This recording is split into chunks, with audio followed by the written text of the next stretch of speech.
Okay, folks, good morning.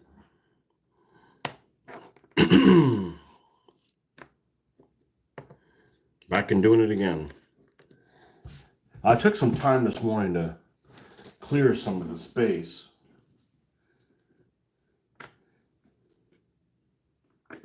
Is the other side blank? Can't remember. Yeah, okay, well, we got to remember that. Work on models or anything, we'll put it on the other side. I don't like this chaos and stuff on here. Okay, so we've got these other two troopers that we painted last night. At least we painted the base color last night. Tobin and Hanrahan. And they're going to get the snow treatment. And I meant to leave only the colors that I needed because I've been doing several of these US soldiers and I got a pretty good idea of what colors I'm using and what colors I'm not using. And it looks like I put one of them away that I should not have. And of course, it's the very first one that I need to do. So, well, I made a mistake thinking I made a mistake. It's here. I was mistaken thinking I was mistaken. All right, so let's, this one should do fine. We're doing just a little bit of dry brushing on there, on these stands. Let's get our, this place I couldn't think. It's actually less cluttered than most people's hobby area that I've seen, but. Mr. Ben, welcome. You want me to do some Eastern Front action this weekend? Watch me fumble around, and I don't know how to do this game again. I don't even remember how to film off my computer anymore. I'll have to remember how to do that.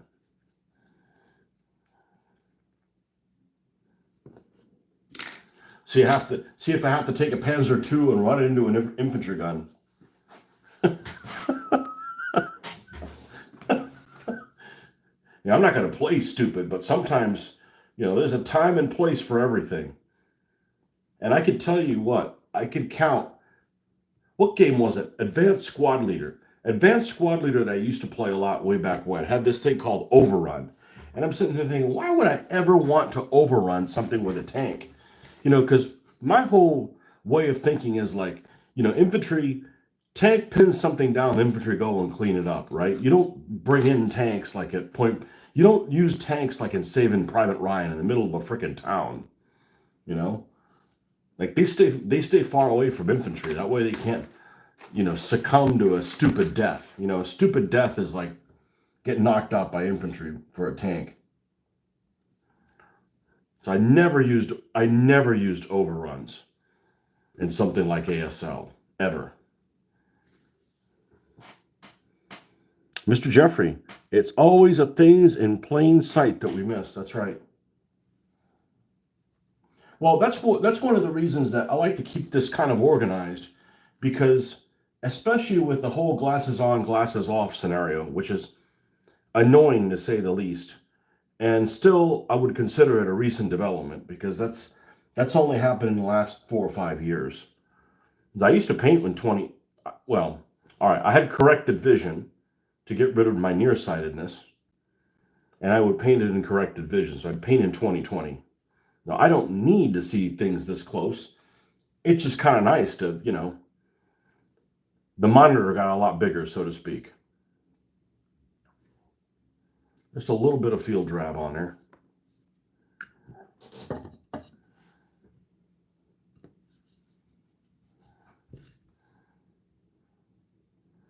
But there's a lot of actions that I have read recently that a lot of tank combat is happening at less than 100 meters, which that's point blank range.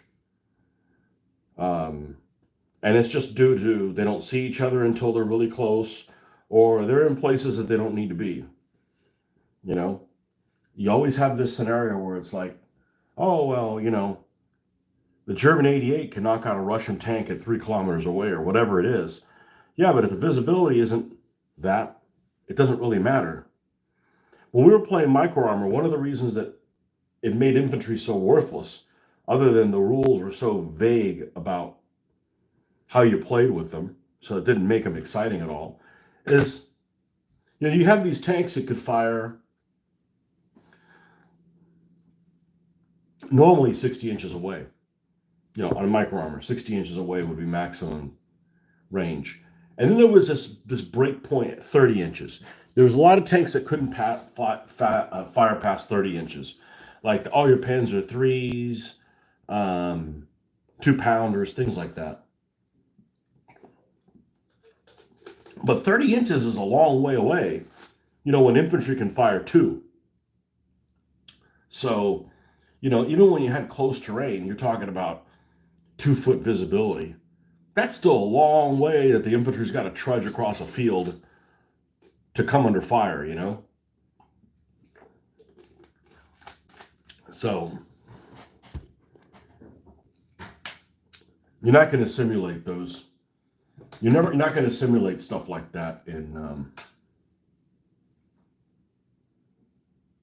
correctly using micro armor.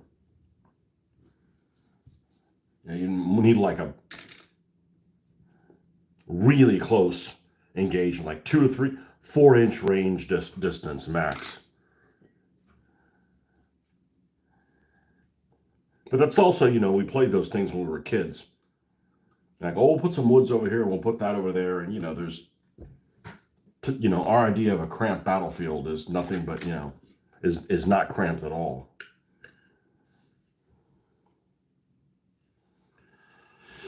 All right, let's get our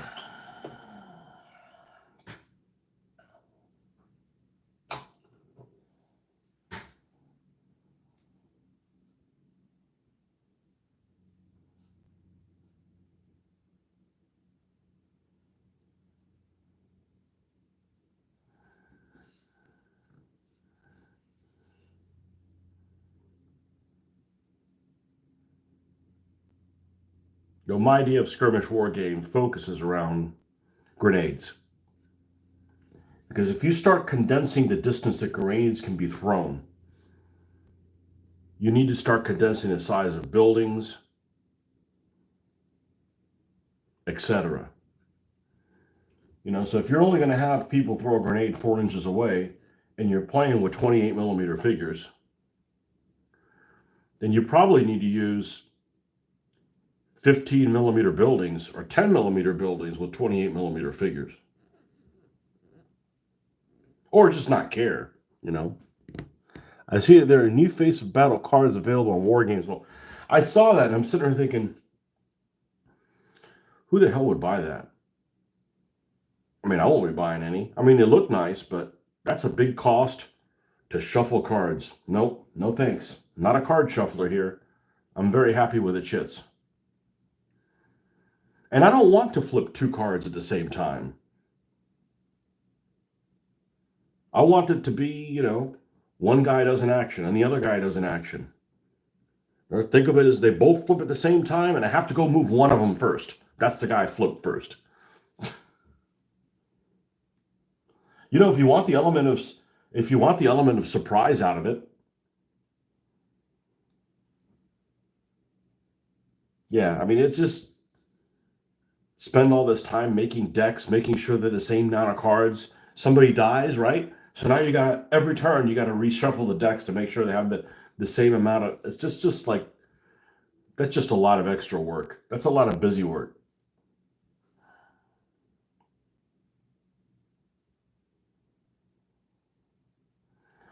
Well, that bold scenario that is in that delaying actions, I have all the figures for it. I have all the American figures for it. I was surprised. They're not painted. I don't know that we're going to build that. I don't know that we're going to build towards that, but certainly makes sense to have one of these squads done.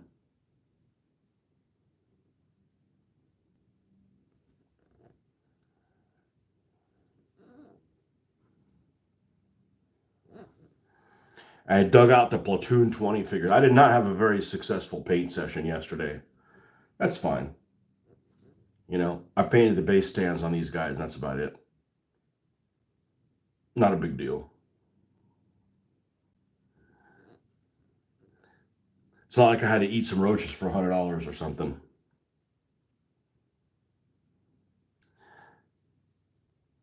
I got home. I played a little bit of Classified 1944, which, by the way, I think I've lost the last 3 battles in a row, which is like I hadn't lost a single one, and like the difficulty level I got like really difficult. But unfortunately, your guys can't die. They can retreat from action, but they don't die. I'm like, that's kind of lame, you know? Hokey. That's what I should be doing. If I'm going to be doing any of this stuff, I should get my resistance guys and do a resistance game. La resistance. All right. I think I'm going to let the edges dry. Nah, I'm not going to. I should be able to get in there and put snow down and not mess anything up. Let's get the tosser first. Tobin the Tosser.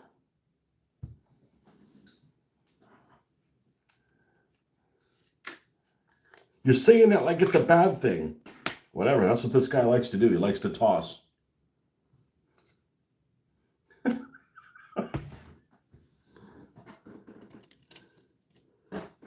Let me get one that doesn't have any moisture in it. Mainly doesn't have any fresh paint in it.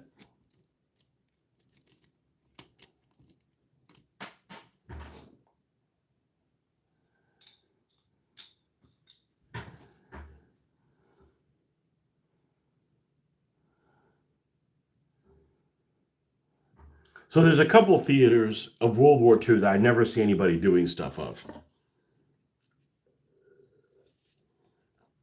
I never see anybody doing Italy. Let me rethink this. We need a little bit of water. I never see anybody doing Italy. I never did see anybody doing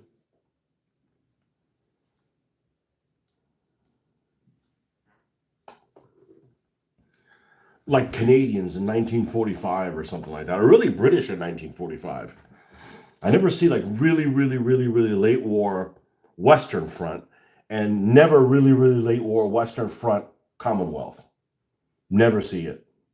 I know that's a reason. There's a reason I should do it. Well, I've thought about doing Canadians, but we're kind of at war with them, so I don't think I think I'd be frowned upon. I think it would be frowned upon if I did that. No, I would do Canadians. They can apologize for, buildings, blowing up buildings. Sorry about that. Canadians and Hitlerjugend. I've said it before. That would be that has a lot of potential.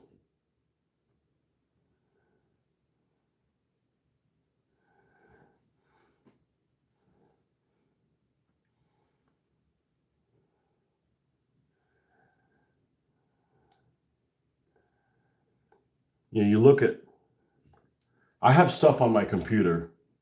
If you go to the bottom left-hand corner, there's this little tab that comes up and I get like news feeds. Not that I'm interested in getting news feeds, but you can get them there. And they'll make this all host of articles about the news that's going on these days. And it all basically is singing with the same melody. Basically, the end of the world is happening no matter what. But what they don't tell you is pay attention to what news sources are those stories, because they're not big news source things. You'll get the Akron, Ohio Tobacco Times or something like that, or just really oddball small paper with opinionated shit in it. And they pass it off as like an official news story. Not that, the media manipulates stuff anyways to begin with, depending on what you want to hear or what they want to tell you.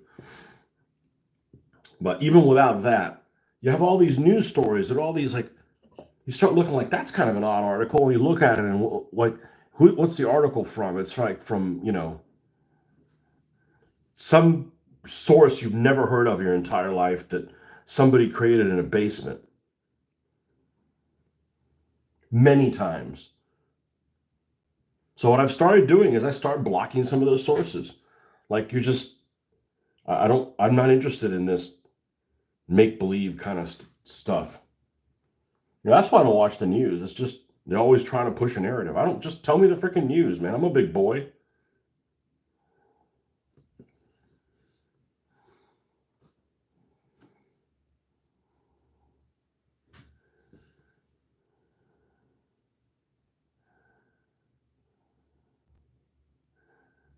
They always put this articles.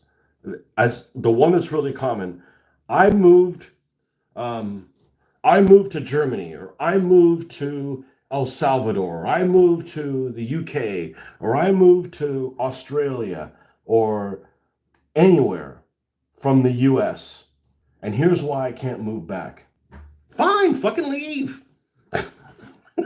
It's always like, I mean, I loved Europe, but I'm going to stay here.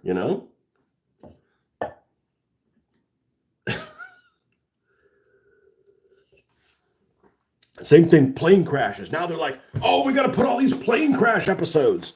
There's all these plane crashes all the time. They go front and center. Small plane crashes all the time.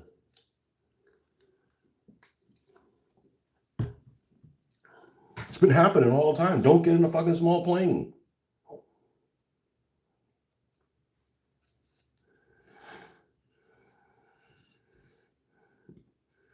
I can't live in Florida anymore, and here's the reason why. Fine, we got too many people here. We don't like you. Go away. Or people will say, I hate Florida, but the weather's great. No, the weather's the worst thing. It's so fucking hot and it's full of bugs. It is. But it's great other than that. To be fair, they're mixing it up with some helicopter crashes now, yeah. That's horrible, man. I saw a video and I was touched. I really was. I'm I'm not a pussyfoot when it comes to, some things. But that really touched me because I have a daughter and I'm like, and I'm scared of fucking flying, especially like that. It's not like you're dead. Like you're dead and nobody fucking finds you. And if they do, you're mangled and, just horrible, horrible shit. That's just horrible. And then immediately, oh, it was a conspiracy. Just stop. Just stop. Oh, there's conspiracy to take the guy out because he was some important guy. I'm like, look, who's going to take their whole family on a helicopter ride in New York City? Somebody with a lot of fucking money, right? Like, I mean, I could do that, but like, I'd rather spend my money doing something else.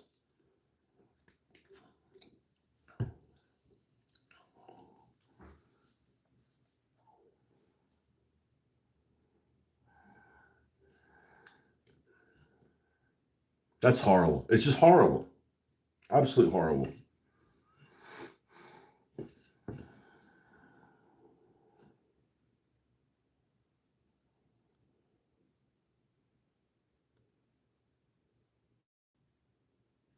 I've been on a helicopter one time. It was in Pigeon Forge, Tennessee, which is to call it a tourist trap would probably be the understatement of the century. We went through there a couple of years ago again, and it's horrible. It's absolutely horrible. How over the top, and it's not touristy. It's stupid touristy. It's like $1 towels and $3 t-shirt kind of places, right? It's not like, hey, we have this attraction. It makes your experience in this area memorable. Everything's classy here. Come to it. No, no, it's cheap shit dollar store, sign after sign after sign after sign. It makes Kissimmee look like, like the Mojave Desert. It's bad.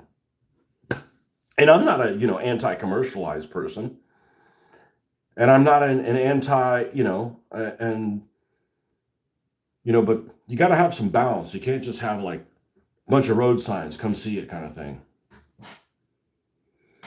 I don't watch the videos that Japanese airlines crash in the 80s or so popped up in my feed, and I just clicked off it. I didn't feel down. Yeah, I don't know which one you're talking. I can't, man, that's disturbing.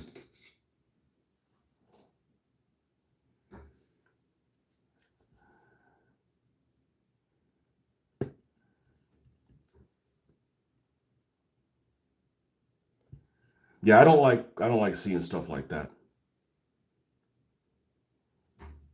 Like the people that used to the 9/11 stuff, the people, and they stopped showing it because, but the 9/11 jumpers, that's that's when it's fucking real, man. That's when it's fucking real. Horrible, horrible shit, man.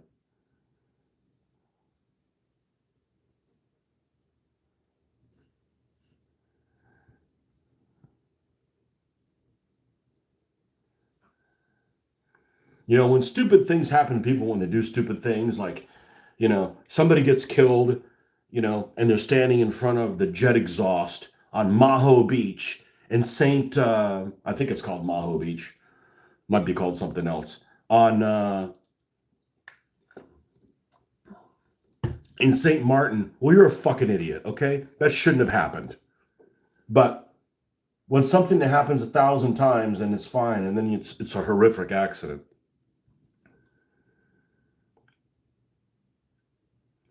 or somebody gets hurt doing some kind of ridiculous parkour, well, you're a fucking dumbass, man.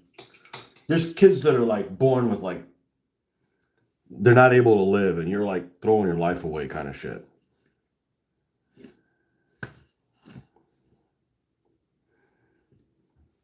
Man, too serious today. I know I started talking about the news.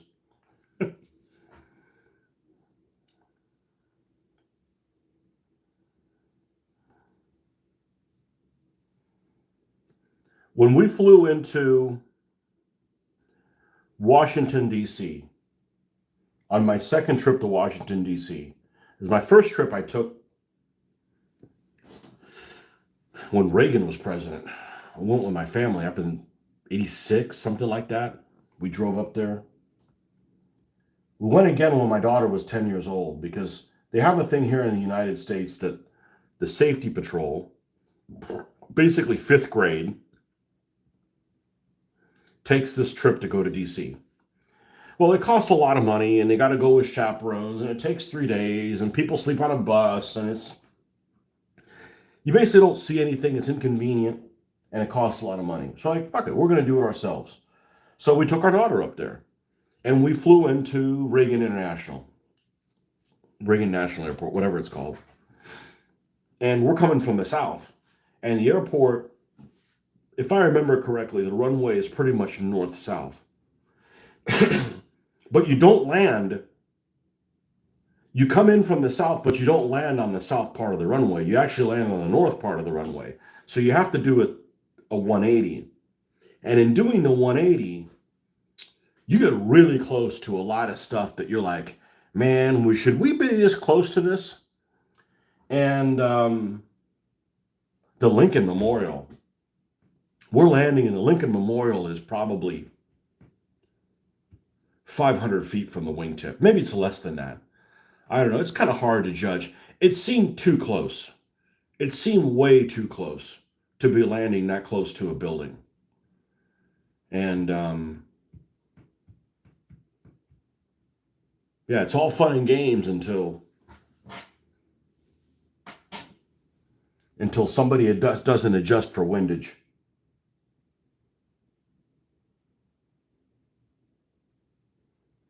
But I'm generally okay on the landings, even though they say they're the most dangerous part. Because one thing I worry about is thrust, right? Um, when you're just taking off, that's all you have. If you don't have thrust, you're fucked, right?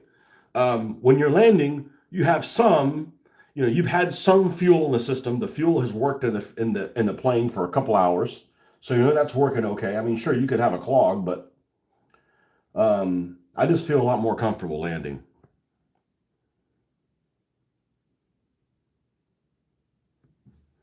Okay, this is This is how Tobin the tosser is gonna. Let's put a. I see some stuff that needs to be covered up there. Let's cover this up a little bit. Tossin Tobin. Watch this be a guy that never throws a grenade. He'll be like far away from the action, and he'll never. The guy with the grenade never throws the grenade.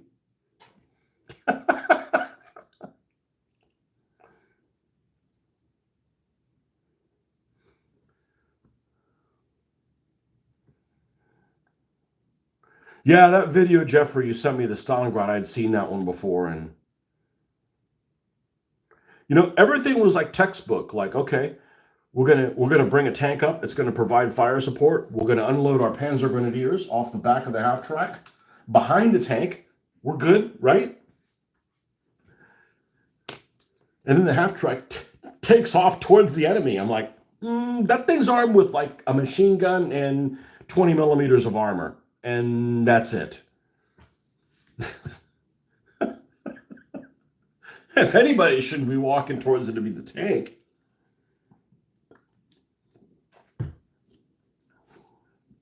Oh man. There's a lot of tinkering you can do in that game, but unfortunately, I feel like the action is so fast, you can't really go in and micromanage all that stuff. Because you can go in with you squad of Germans and, like, say, take a Russian trench where you just shot a bunch of guys. You're like, all right, we'll take their health kits, right? We'll take ammo. We'll take some of their rifles. So when we run out of ammo, although you don't really run out of ammo in that game as much as you do in, like, say, close combat.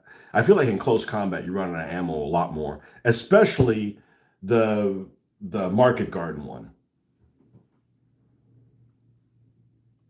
The original Market Garden close combat, I had this one Aufklärer group. 3 guys with MP40s. Maybe one of them was a junior leader. And I had them stationed inside of a house, a stone house that was, I don't know if it was multiple stories, but it was a stone house. That was very small. In the middle of a crossroads on the board. I'm like, well, if anybody comes across there, they got 3 automatic weapons, and they'll be able to dispatch them, right? Like if somebody crosses the road, they'll be able to nail them. They have like 212 rounds each, something like that. However many magazines that is, 6. One in the gun and 6 other ones. That sound right? 6 times 32 plus 32, something like that. They'll be able to dispatch them, no problem. And sure enough, some Brits were crossing the road, and several stands, and they unloaded on all of them, ran out of ammo, didn't kill anybody.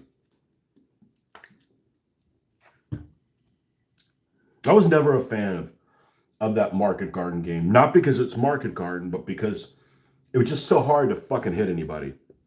And apparently they took notice because that's the only one that's that way.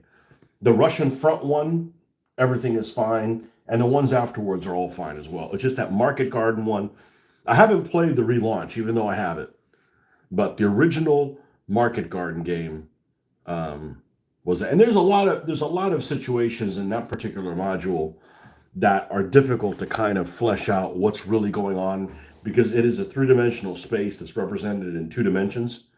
So there's that one fight over the bridge, and you're like, why can't I see from this side to that? It doesn't. This bridge is over it, but you don't realize that part of it is sloped up and it's covered, and it's just, there's some things that you have to wrap your head around on many of those scenarios. But and there's so many of those maps I don't ever want to play again. They're so freaking annoying.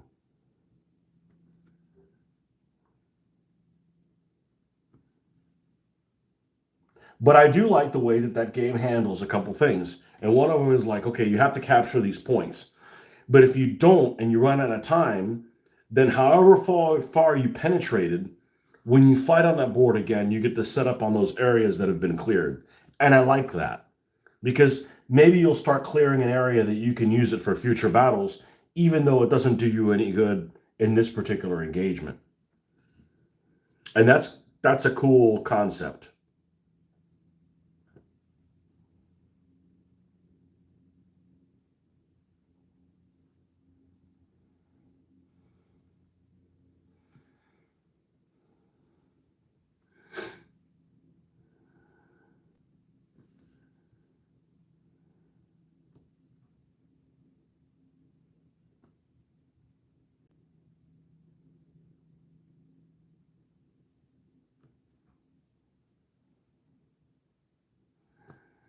But what makes the Ostfront game so good is it looks so freaking nice. It really does. And I haven't played with the Americans much. I don't remember if there's American maps. Maybe that's what I should do. I should fire up the Americans and do a random battle with the Americans. Playing as the Americans.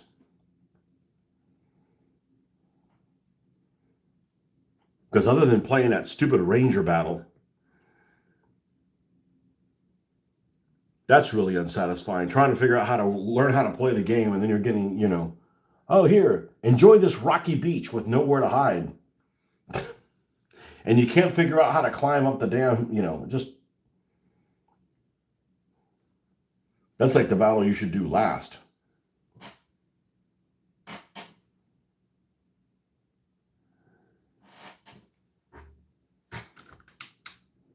Yeah, it's a little warm here. Did we run out of coffee? Well, we didn't make a full batch. This is the one from yesterday. Let me go make a batch of coffee.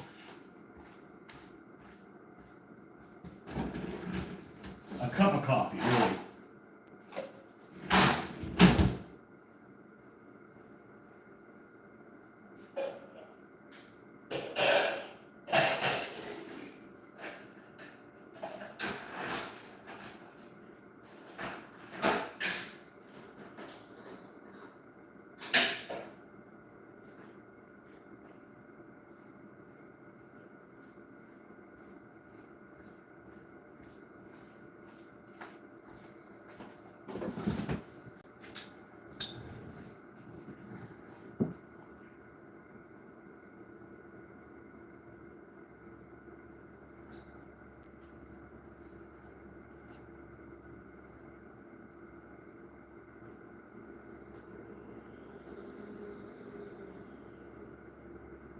There's this one web page I've mentioned before, and it's called something along the lines of Mike's research page.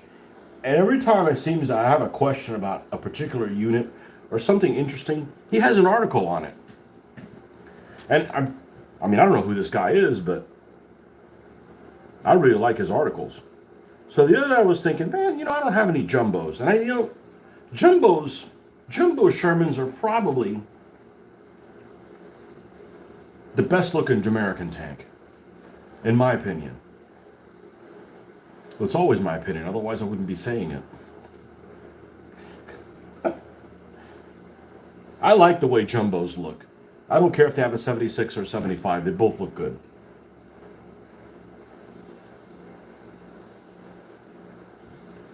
And he had an article on which units had the jumbos.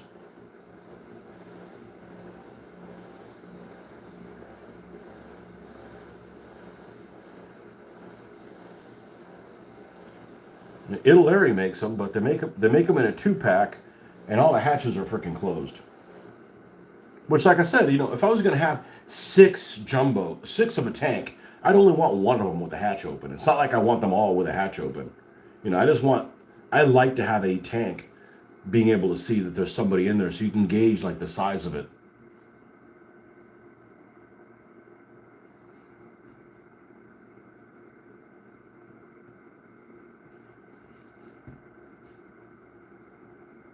I like putting snow in front of this sign because I can't really put a tuft there. If you put a tuft there, then you cover up whose name it is. So that's kind of defeats the purpose. Then you put a name here, but then you can't read it.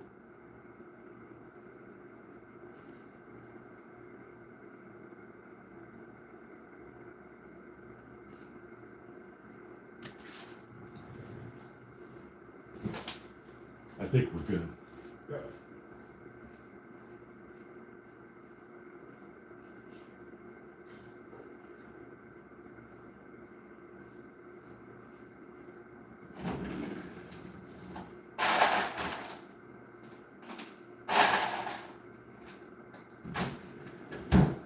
Have you Brits really encountered that many people talking about World War II that are American that say Oh, well, America won World War II. Basically, that we did that. America. I shouldn't say we. I wasn't around here yet. My people hadn't landed on shore yet. That America did it alone. I mean, I've just never encountered that.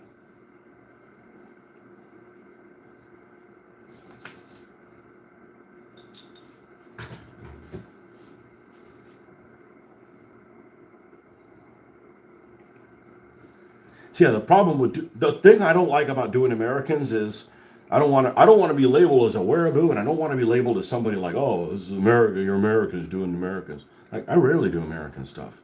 Like, I don't like doing American stuff. I'm already American.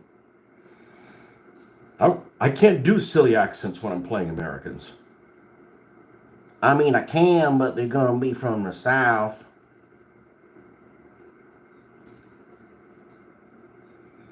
Burger Boo. See, that's you guys. I don't.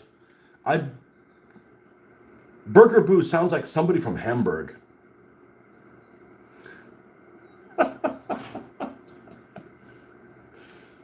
You know, there was a show that used to be on the History Channel that sergeant from uh, uh,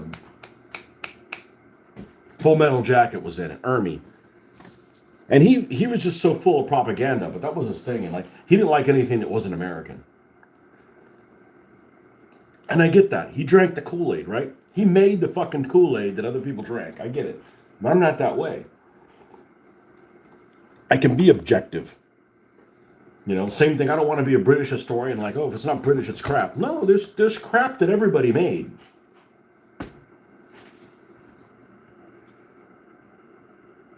Leaboos. Oh, there's definitely Confederate fanboys. There's definitely Confederate fanboys. But people that I have encountered that have been Confederate fanboys, you know, the problem is that when one side doesn't win, you get this idea of like, well, I let me plan, I can do better, right? And I get that. There's that challenge in it. But you know, the Confederates didn't wear any fucking shoes. Like, what do I want to be the guys that don't wear shoes? Leaboos. What did that boo thing come from? It's probably some TikTok thing, knowing how everything works. Which, of course, explains why I don't know what the hell it is. There's definitely Confederate fanboys. Just from the standpoint of like, this is the South, get your ass out of here, you know.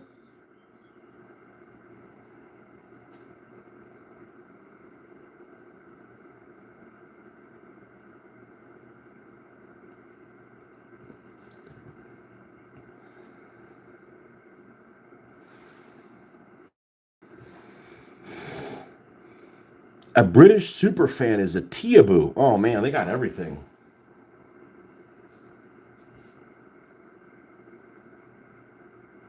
I'm a Teaboo by Jingo.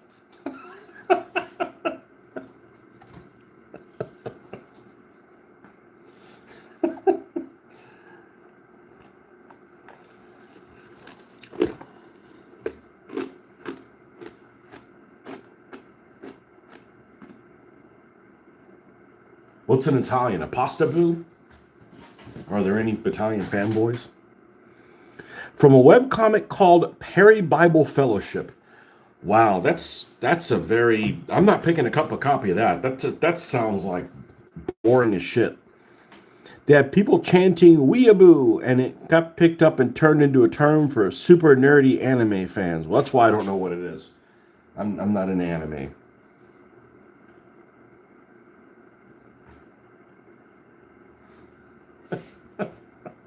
Teaboo. What are the frogs? Frogaboo.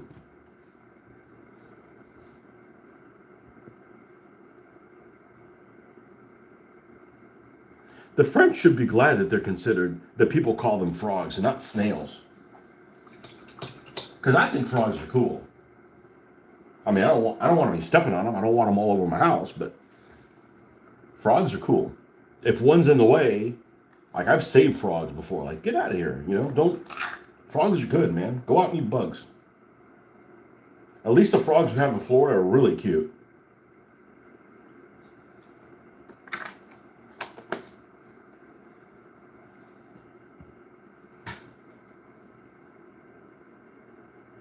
We had a plant at the old house when we first moved into it.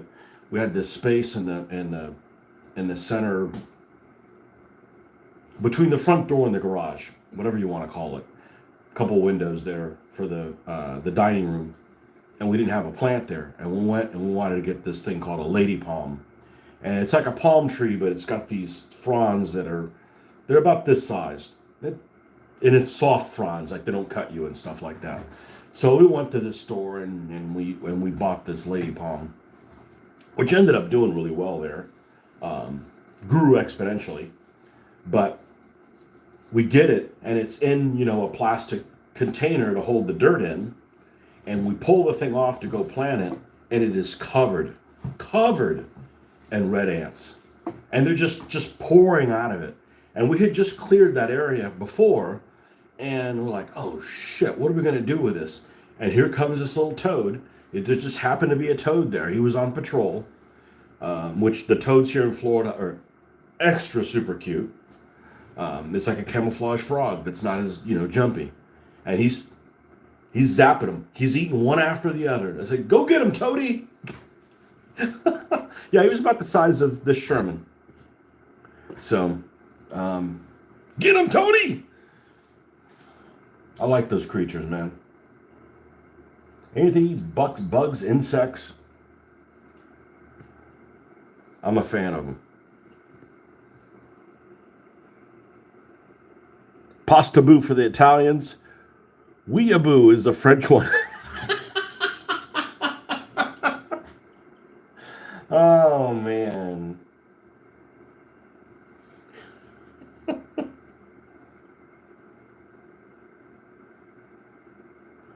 It's funny you mentioned that, the weeaboo one, because really, at least from my perspective, the Germans weren't really a military force to be reckoned with until Bismarck. Until Otto von Bismarck. Really, they weren't unified. I mean, sure, the Prussians were fought to Napoleon or whatever. Napoleon kicked their fucking ass. Okay, and yeah, it's Frederick the Great, yeah, whatever. He had smaller army than anybody that they fought. I don't consider like the Germans like a major military force until the 20th century. Like when they fought the Romans, like, yeah, I don't get excited about, no shoe wearing, no shirt wearing, those kind of people. Can you spell that for me? I don't know. There's a lot of U's in there.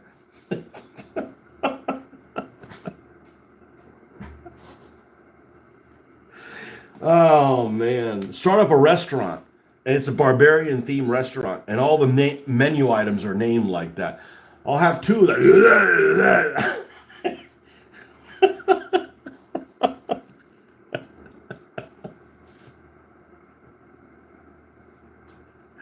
Oh shit! I kill me.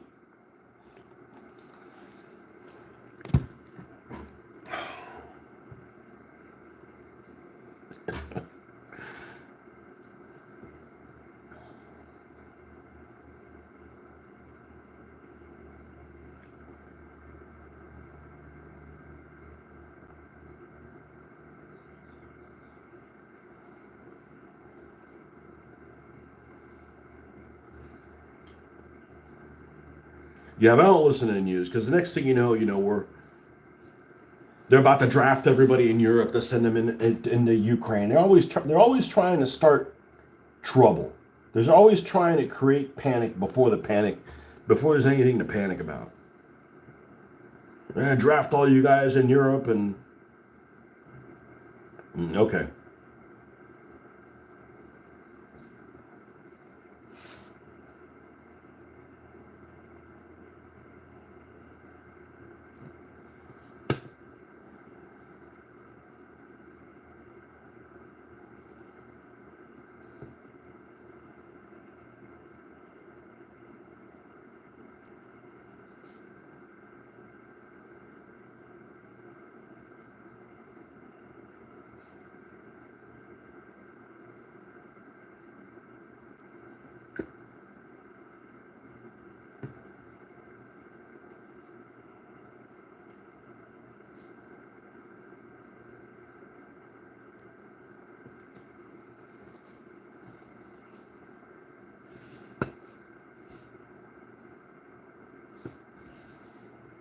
All right, that's enough of this hand dude. No, I always say that, and then I go fuck with it some more.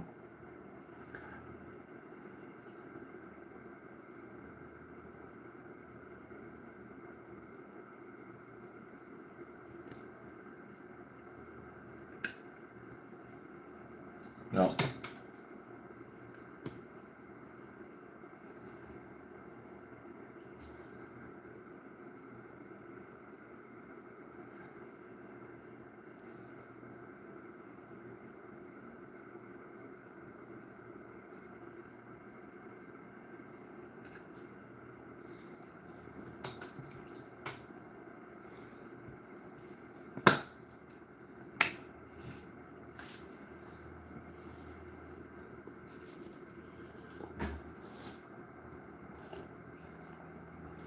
We'll let that set a little bit before we do the grass.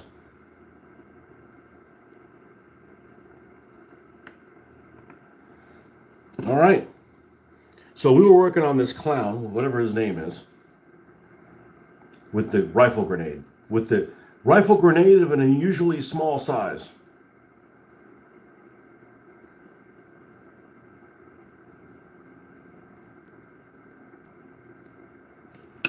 But these figures, I dug these guys out yesterday. Look at these priceless memories.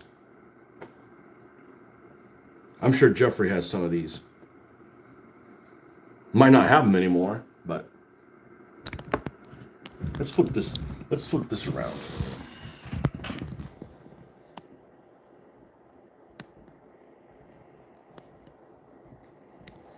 Imagine that Hanrahan counted them all out and counted them all back. Falklands 82 reference. Is there a famous Hanrahan in the Falklands? I remember the Falklands happening when I was in school, but it didn't last long enough.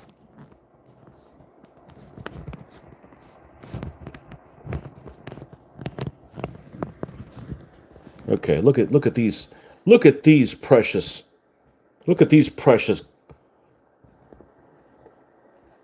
Ewoks. I was gonna say, what are those damn things called? The people who live in the Shire. I've never read those books and never will, so whatever the hell they're called. Now, this guy actually looks like he'd be okay.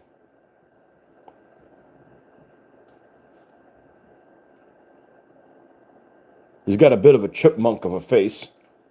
Like he's smuggling nuts in his cheeks. Well, that could have a different connotation. And not very compatible with that guy. But there's something to be said for painting figures that look like trash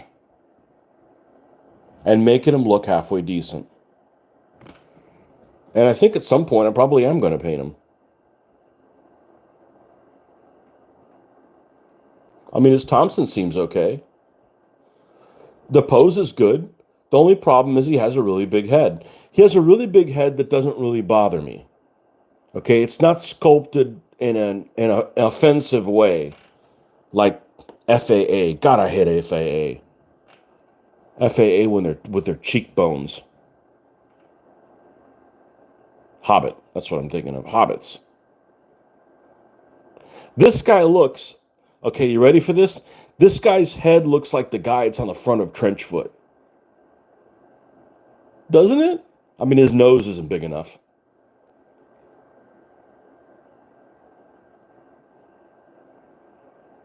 I looked at Trenchfoot and I'm like, oh, this is great. All you do is you run a squad. This might be a fun game. And then I'm like, you have to pre-plot everybody's move in advance? Oh, no. Oh, no, we're not doing that. There's got to be a better way to do that. Like, handle it the way Face of Battle handles it. You're still moving everybody individually, but you're not pre-plotting. You're not doing busy work ahead of time. That's the problem. I don't mind that Face of Battle moves slow. I actually like that it moves slow. I don't want to do a bunch of pre-planning that I can't control. It's like that's not my thing. And I guess a lot of games in the 70s did that. I didn't play games in the 70s, so I don't know. But a lot of those old games seem to have that kind of super quiet time mechanic, right? Like you're writing down, like, well, I used to play the naval stuff. You had to range estimate, but you're only doing, Bismarck, for instance, or something with four turrets. You only have four guesses. So you put down four numbers and that's it. You didn't have to pre-plot your move. You pre-plotted your shooting. You pre-plotted your range estimation, so to speak. Not really pre-plotting, but you would write down your range estimation. But having a plot everybody's move ahead of time, Valdez, left one, forward two, turn right, and you do everybody, and then hopefully you did them correctly, so one guy's not turning the way, same time somebody else is turning the other way. That's a lot of work. That's a lot of busy work, like being a scribe or something like that. I have about a dozen spread around my stash. I remember buying some in 1985 at a shop in London. They're very fragile, the rifles in particular. They are? Well, somehow these don't seem like they don't have the old school lead. Maybe I got lucky. I got those probably around 1989, 1990. So they should be the old composite. They should be the bendy metal. What is this guy armed with? He looks like it looks like an M1 carbine with a magazine coming out of the side.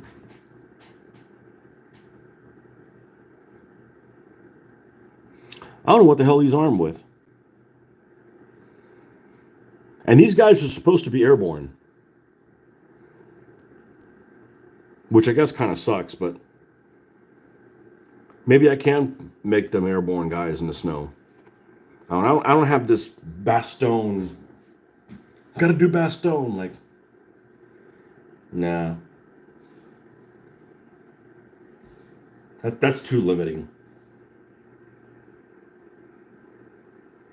All right, back to this guy's jacket, which I'm really happy with the colors I chose for that. Bastogne.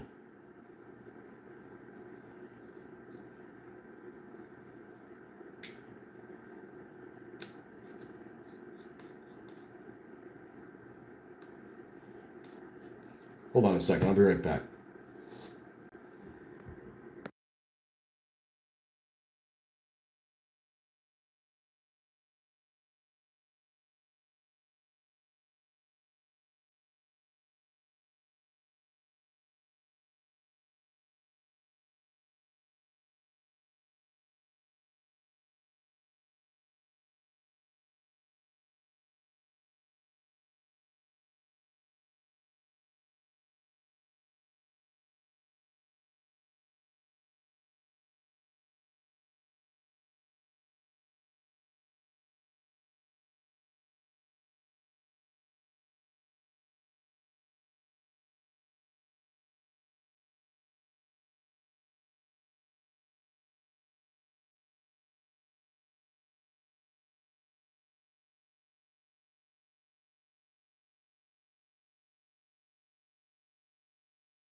Okay, one thing I wanted to comment on that it took me a long time to bring it in from the garage. They always would say I'd bring it in, I wouldn't. Is this thing.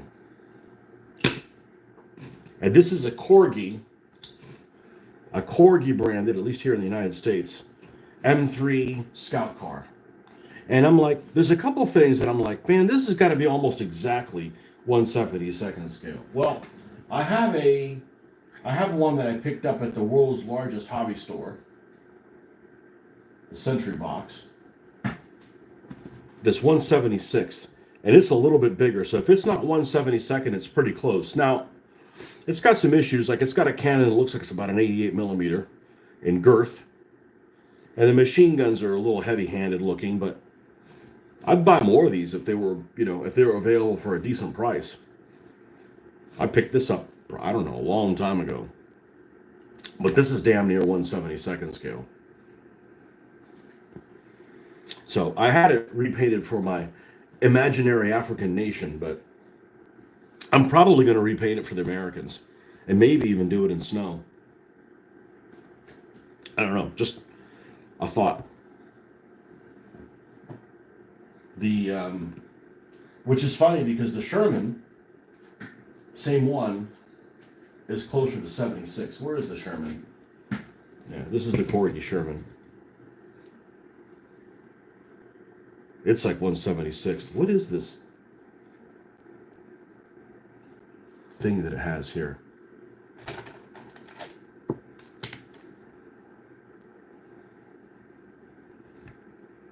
Piece of wire or something.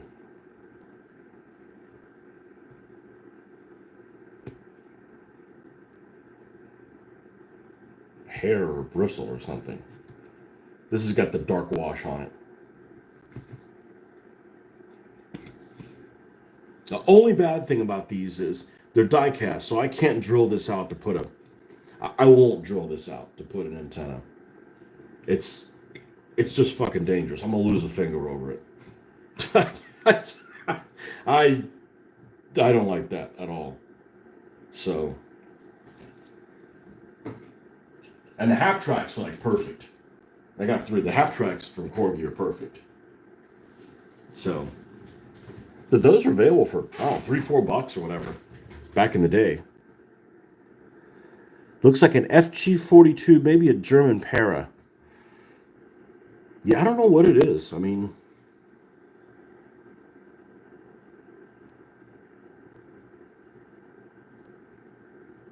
maybe better off not painting that guy. And I just pulled those guys up. I'm like, I had them. I've had them. I've had them a long time.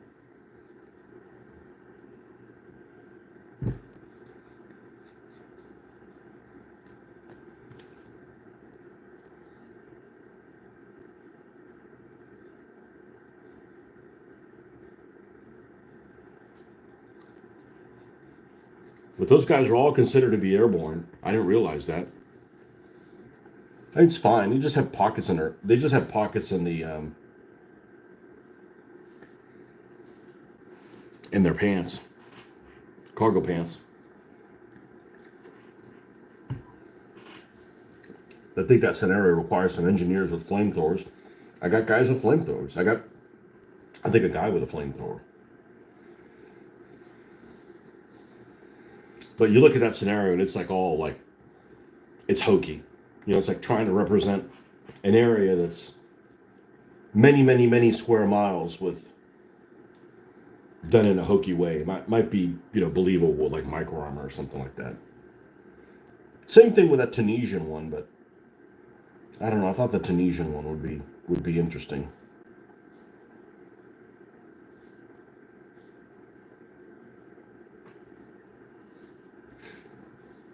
I got to figure out where I would set up the.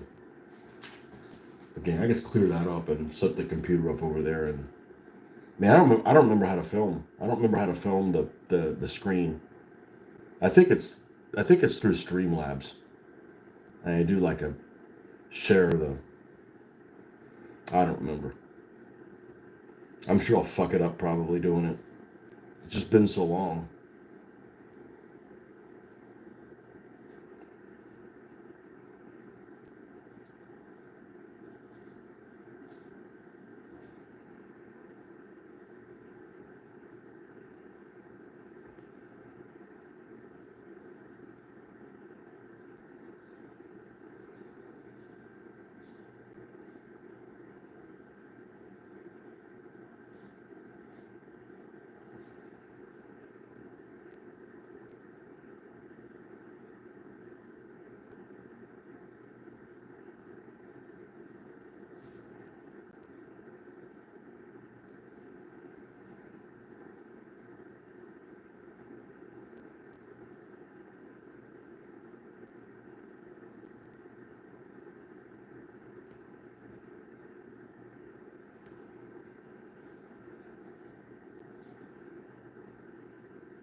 So Ben, I still have not been able to open up one chest in that game. I actually I read a how to, and it said, "Oh, well, you need to enable this. It'll make it a lot easier." I'm like, "Oh, well, that's great. Now I'll be able to open one." Nope, still can't. It's because it's on the console. Is what somebody said. Oh, it's on the console. So, well, I'm not rebuying the fucking game again on the computer. I have very limited space on my computer, anyways.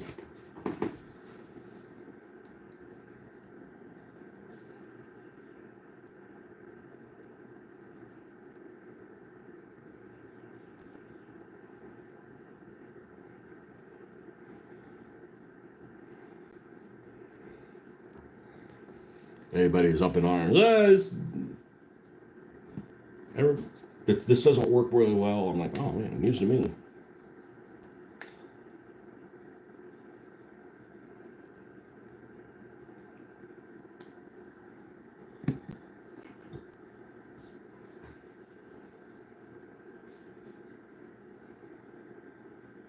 Good thing we didn't pay full price for that. That's a good thing to buy things after they've been out for a while. You know, if it ends up being a kind of a dud, you didn't pay $50 for it, or $60 for it, or whatever they are now.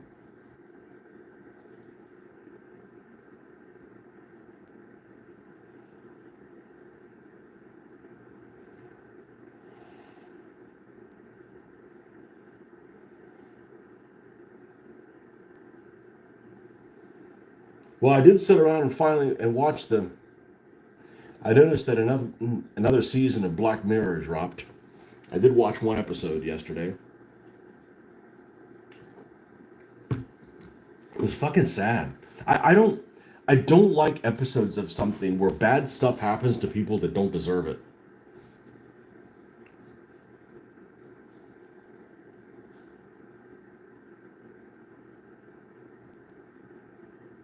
Well, at least it didn't make me angry.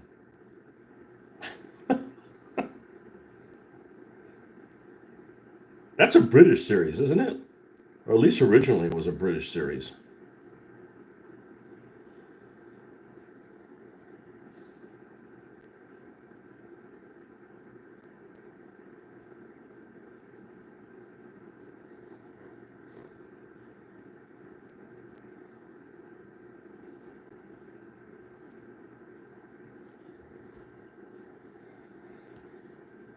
Just maybe just a wee tad more.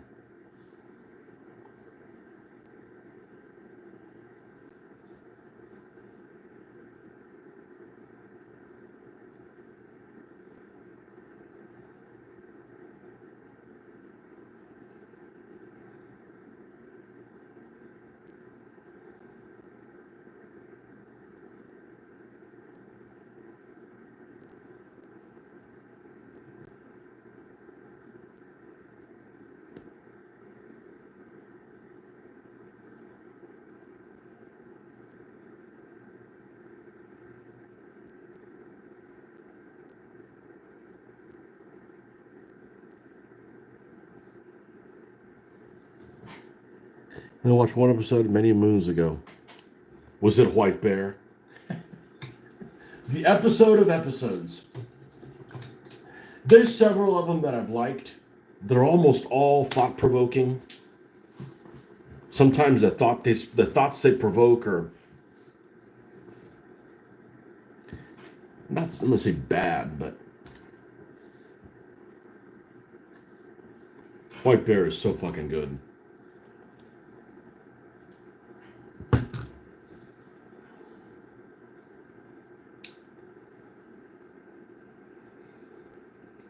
We're gonna give this guy the brown pants.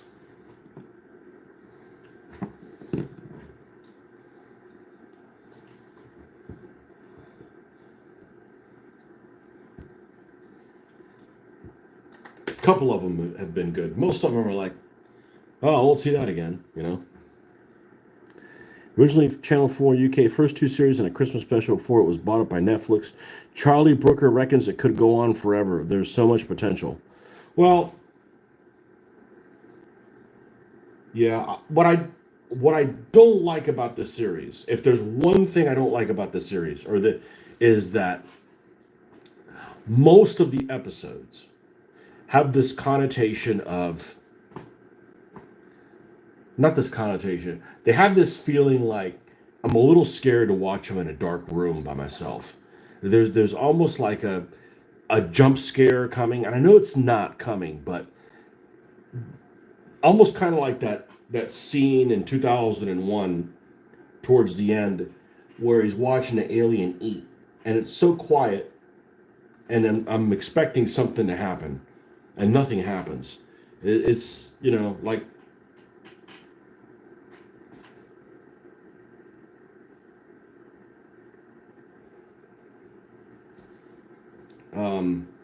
I don't know, it's kind of hard. Just like I'm watching, almost like I'm watching a horror movie. And I know it's not a horror movie, but a lot of it has a feeling of that. Um, and a couple of the episodes, like I read the description, I'm like, oh man, this is going to be a horror movie. And it isn't.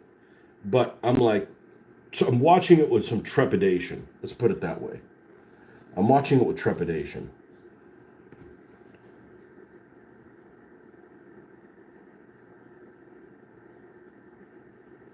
Tuppence Middleton. Tuppence Middleton. Who the hell is Tuppence Middleton? If it was the one I recommended, it was White Bear. White Bear is fucking awesome.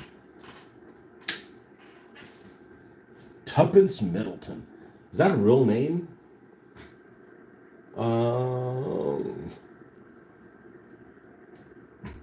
That's not an American name. That must be an Anglo name. Dupont? Is that French? Dupont Middleton, British actress. I don't think she's in it. Well, I don't think she's in it. Let's see. Which episode is she in? Tempest Middleton, Black. Yeah, she's in it.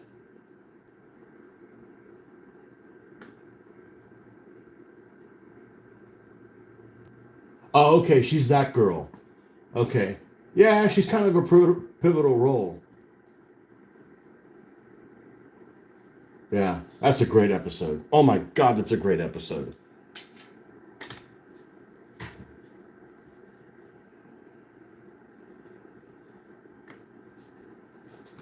That, and it doesn't really have, and people would disagree with me, it doesn't really have a bad ending. It depends how you feel about certain things, but it doesn't really have a bad ending where some of it is just like bad shit. Okay, like, not to spoil that episode if you haven't seen it, but that happens to somebody that did something bad. Okay? Now, you may agree or disagree that it wasn't really worth that kind of punishment, but they did something bad. It's like Saw, okay? The people that die in Saw don't deserve the punishment they get in those movies. But they're bad folks. I mean, they did things that I would never do. Like corrupt or sinister shit that I wouldn't do. And they deserve to be punished for them. Maybe not, get dismembered in the process, but they did bad shit. But I don't like the episodes where, like, these people just, they have fucking cancer and they're trying to, like, get out of cancer, and, like, no matter what they do, either society or the corporation fucks them. And it's just like, it's really fucking sad. They didn't do anything to deserve this. Tuppence Middleton.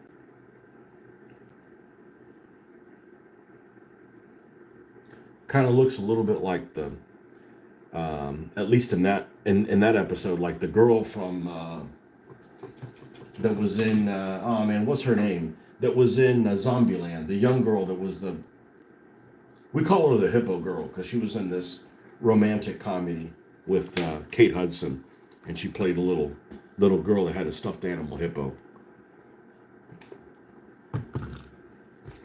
Kind of has a similar type face. Maybe her face is a little bit less round. Great episode. That and Metalhead is a great episode too, even though it's in black and white.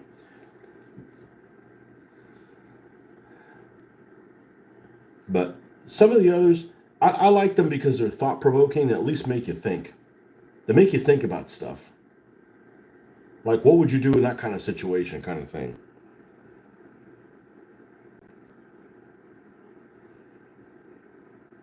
Well, that was season 3, I'm pretty sure. Season 3, episode 4.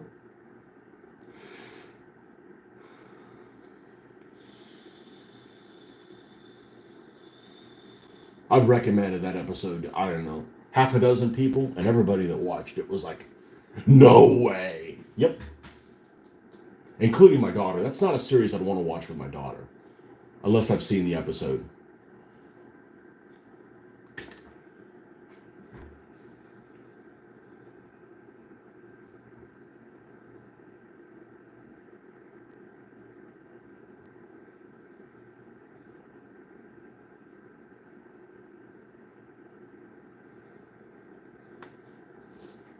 But I watched like the first episode of Black Mirror a long time ago, the one with the politician and the pig, and I don't remember the details, but some framing type of situation. I was like, I don't really want to see this. And I waited like 2 years to watch another episode. And I'm like, let me watch some of these. I'll watch them in whatever order. That's what I really like about it. I can watch them in whatever order I want to. I usually watch them in the order that the episodes come out in, unless I'm like, okay, well, I got 30 minutes. Let's knock out the 30-minute episode out.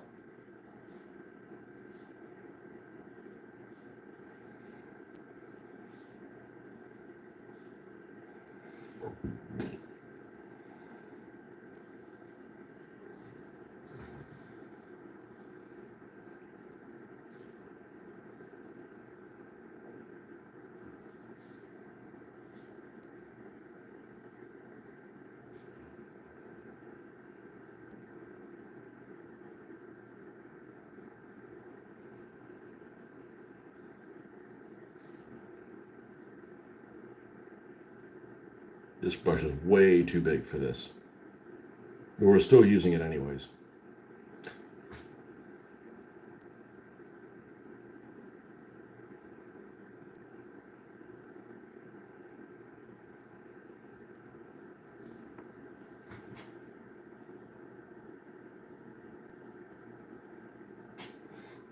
You found me again. Here I am. Yeah, this one's going. This is going to be going to dry brush land pretty soon. All right. It's Garan time.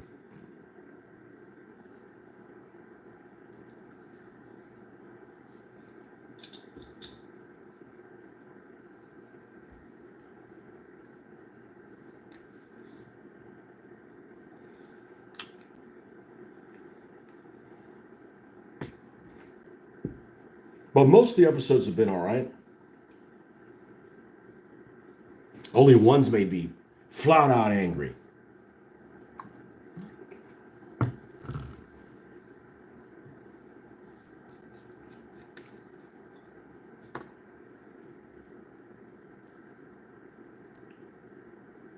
And proof I would never, there's no way I want to have anything to do with the Hollywood crowd after seeing that episode. The way that somebody wrote that, I'm like, the way that would occur to somebody would be like, I don't want to be anywhere near you, you demented twit.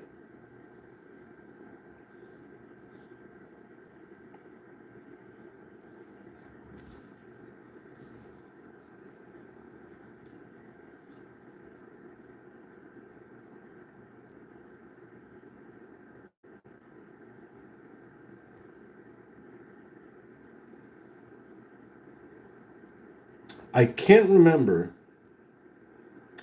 if the rifle that was originally reserved for the rifle grenade was actually a Springfield.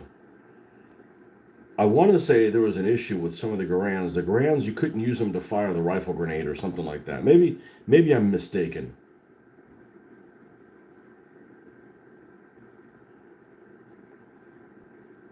And I'm sure that got corrected later on. But at least initially, that might have been the case. But is that really the case?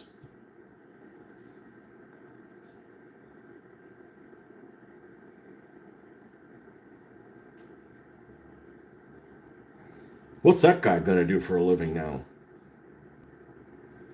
because he quit his job to do his show.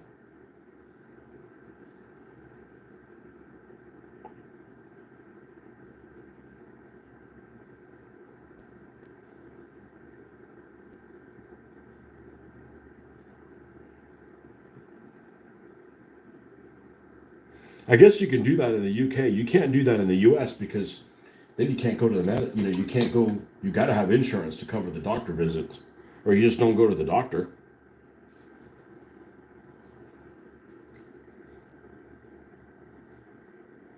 Like if you didn't have an income, you could still go to the doctor in the UK, right? Okay. So you just live in mom's basement. I'm not saying he does, but it's an option for some people. You could just live in somebody's house as long as you make money to food to eat. You're good to go. Well, nobody else has done that I'm aware of in a hobby type setting and made a good living out of it. Because Terrain Tutor did the same thing too, and I think he ran into financial problems. Moral of the story: you got to do shit you don't like to be able to do stuff you do like. You got to pay you for things you don't like, so you have time to do things you do like.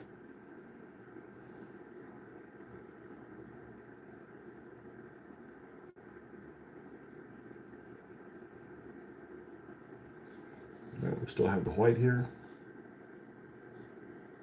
Yeah, I'm trying not to use the super detailed brush for things that other brushes can do it.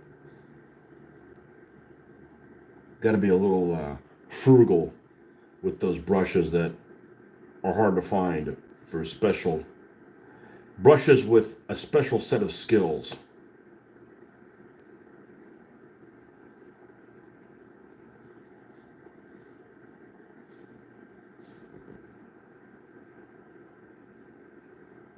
With a unique set of skills.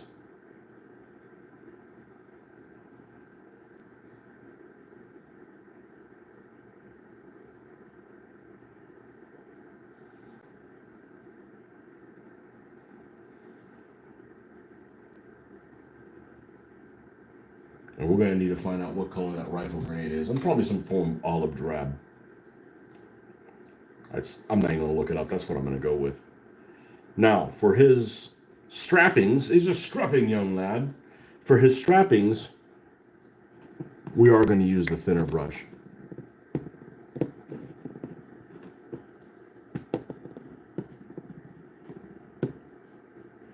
And here's the gray-green, which is a lot more gray than it is green.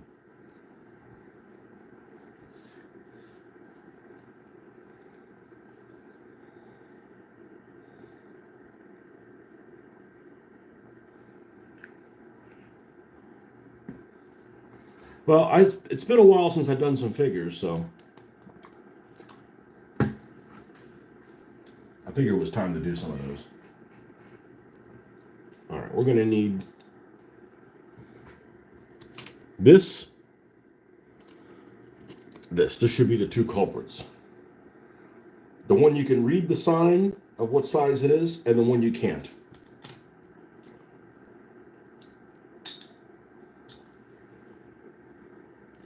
Looks like the objectivism rabbit hole.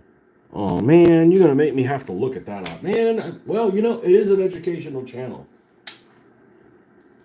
and I'm not stupid, but there's just some words that I'm not stupid for an American.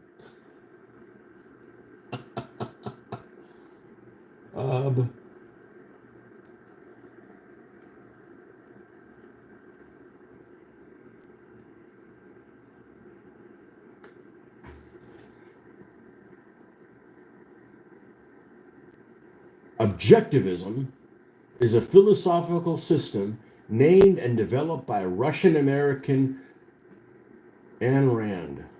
Yeah, I'm familiar with Ayn Rand. Haven't heard anything by her. I know she's like a libertarian saint. And he did some kind of thing that he went. See how his little goes.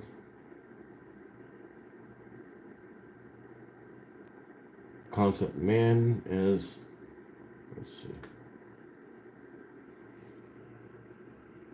The concept of man as a heroic being with his own happiness as the moral purpose of his life, with productive achievement as his noblest activity and reason as his only absolute.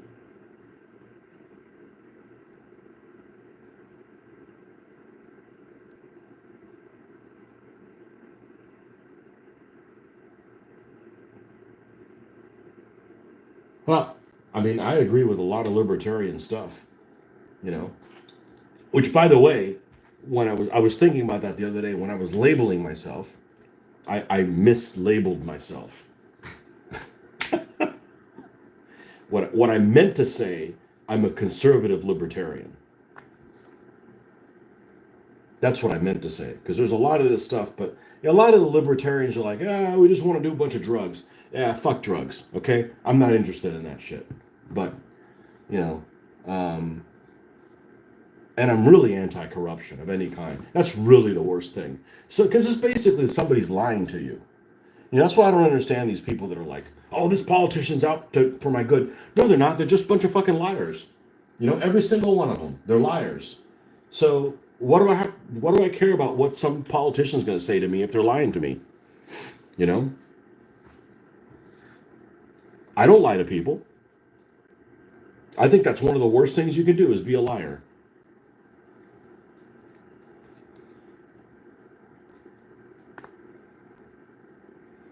You know, uh, be caught doing something and flat out lie to somebody. Wasn't me. That's like the worst thing you could do. You know, within reason. Obviously, a rapist is worse, but you know. So I don't like any politicians, and I wouldn't make it. I wouldn't make it a politician because I'd be like, okay, well, I'm going to promise to do this. I'm going to promise to do that, and if I don't, I feel like I got to explain why I didn't do it. Look, I wanted to, but you know, it just wouldn't work out. That's I'm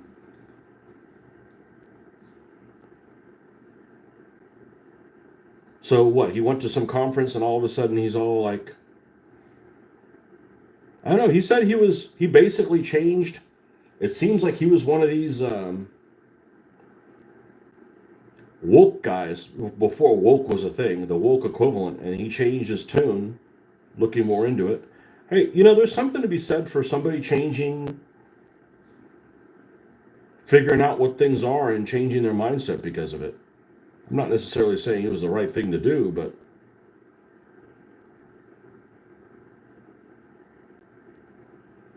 admitting when you're wrong.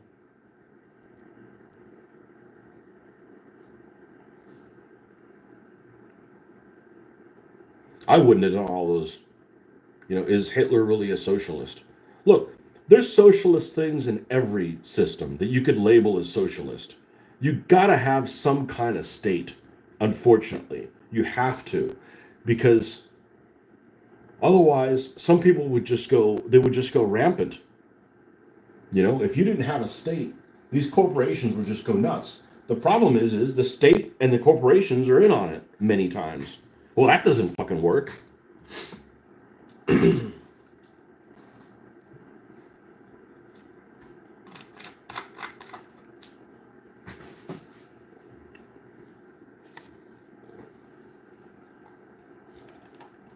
Is Hitler a socialist? Does it matter? He's Hitler. Our country is probably one of the least socialist countries, and there's still a lot of socialist things to it. You know, if you want to label something, yeah, you have to have roads. You have to have, you know, you have to have some things, or people wouldn't voluntarily pay for it. Especially when they realize that the people you're paying it to can't balance a checkbook. Well, we're going to collect money for what they do in this county, for instance, is they collect money for roads, and then they never repair them, so they use it for other things. Well, that's just wrong. That's just wrong. Say you're going to collect it for roads and use it for the roads, or don't say you're going to use it for the roads.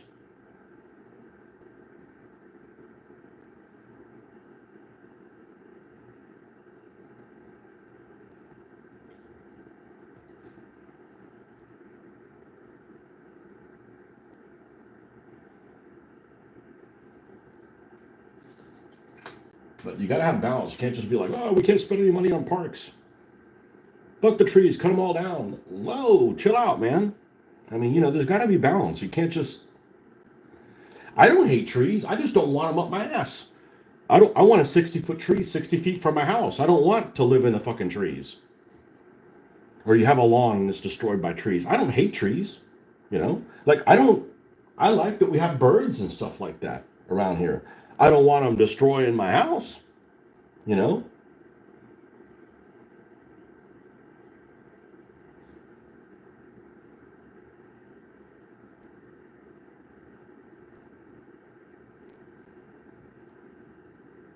But I also don't want to have a conversation with somebody that's like, this is the way it is, and it's that, and I can't, like, all right, well then, there's no point in talking about that. Same thing, if you have a conversation, like, let's talk about tanks. Oh, the Panther tank was the best tank, no matter what you say to them. No, it's like, okay, well, we don't need to have that conversation. You're not objective. I don't want to deal with people that are objective. Look, I have my opinions, and when new data comes out, yeah, you should be able to change your opinions based on the data. You could be, you know, you could be coming up with um, uh, your best reasoning for why you think a certain way based on the information you have. If you're handed new information, assuming the information is credible, yeah, you should be changing your opinion on it. Unless you want to, drink the Kool-Aid. Unless you're on a crusade.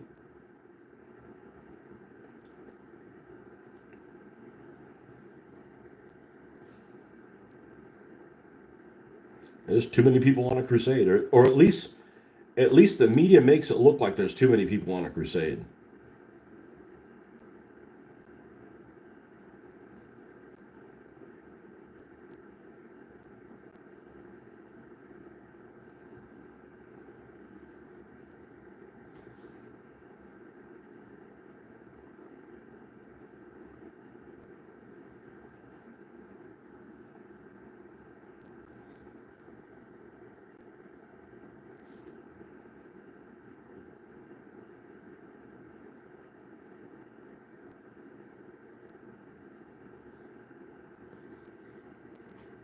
Not enough people are objective.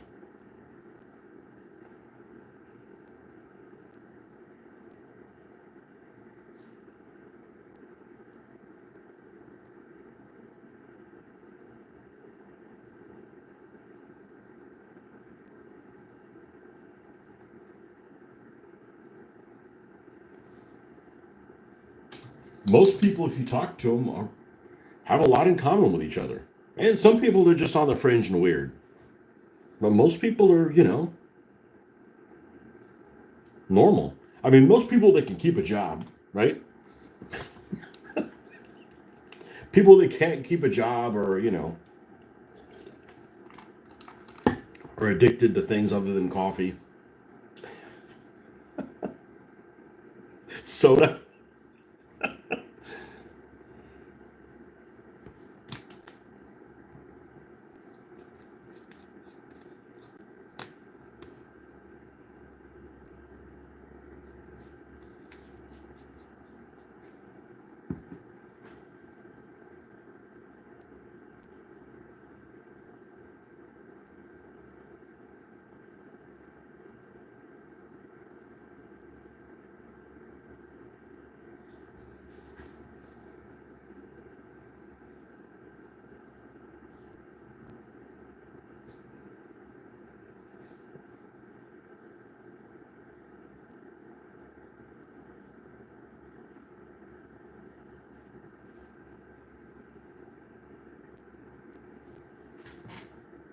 All people are worried about being able to make a living and feel safe. Absolutely.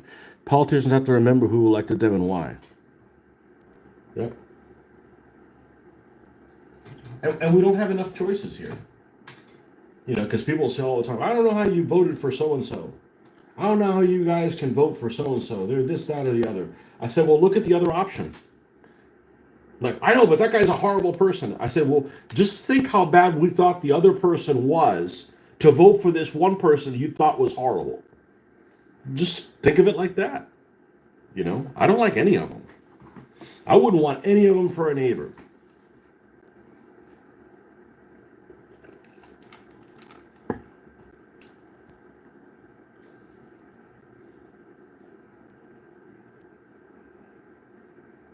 Absolutely, everybody deserves to be safe, unless you're one causing the violence, in which case, screw you. But that's I don't think there's that many people that are causing trouble.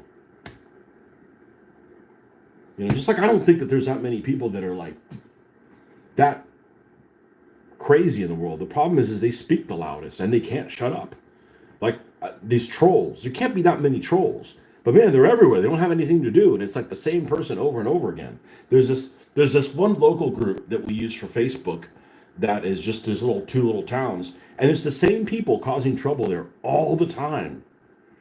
I look, I don't say anything because I'm like, it just isn't worth it. But there's some people that are always causing trouble. It's the same people. Like, I want to be heard. I want to be heard. You're like, you're causing problems, dude. All right, I'm gonna take a pee break. I'll be right back.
All right, I realize that this thing that I painted might not have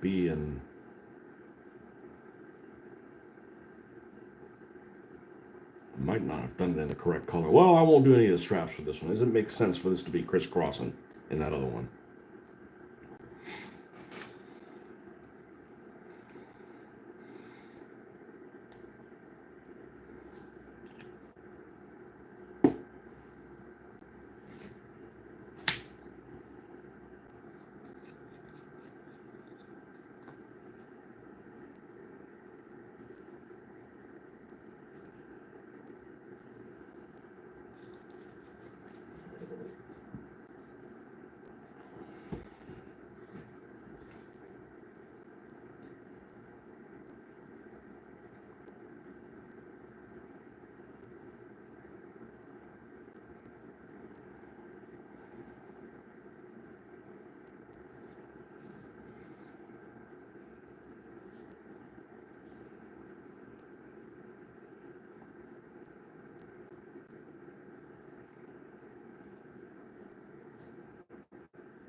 Everybody deserves a living wage. Well, not if you don't want to work.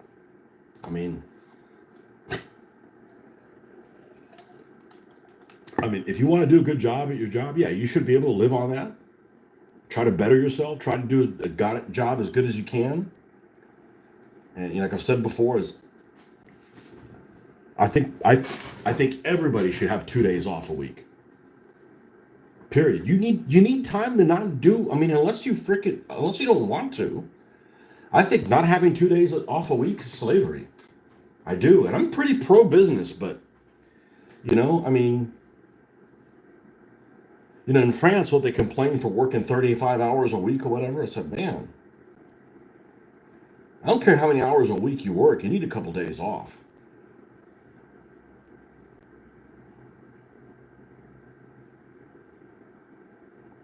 Unless you don't want to. I do.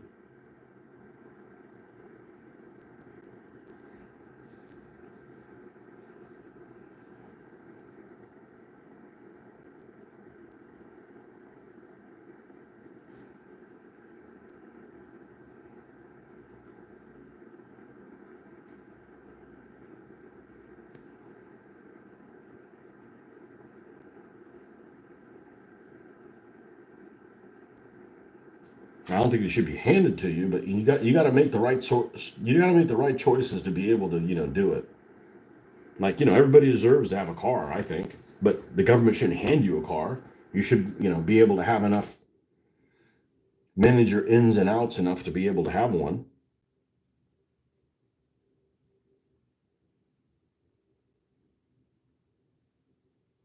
People across the street, I think, have like 6 vehicles. I don't think there's more than 3 of them in there. It's like that's. If you want to pay that much insurance, maybe they get a break on the insurance. I don't know, but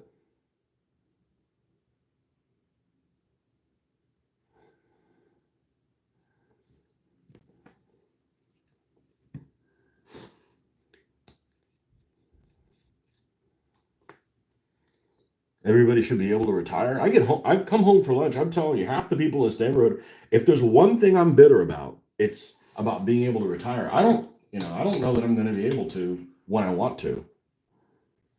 But I get bitter. I come home and everybody's fucking home. I'm like, Jesus, I'd like to work from home like one fucking day a week, or like I said, I don't necessarily dislike what I do for a living. I don't like the conditions I have to do it under. Right? Like, let me. I don't want to be naked doing it, but let me be comfortable. But then you got to work. I believe in the separation from work and playtime. So I don't do any work here.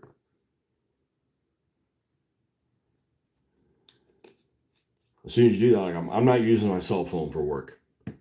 If I do, then okay, then I get to work from home. Oh, you don't get to work from home. Okay, well, I don't use my cell phone for work.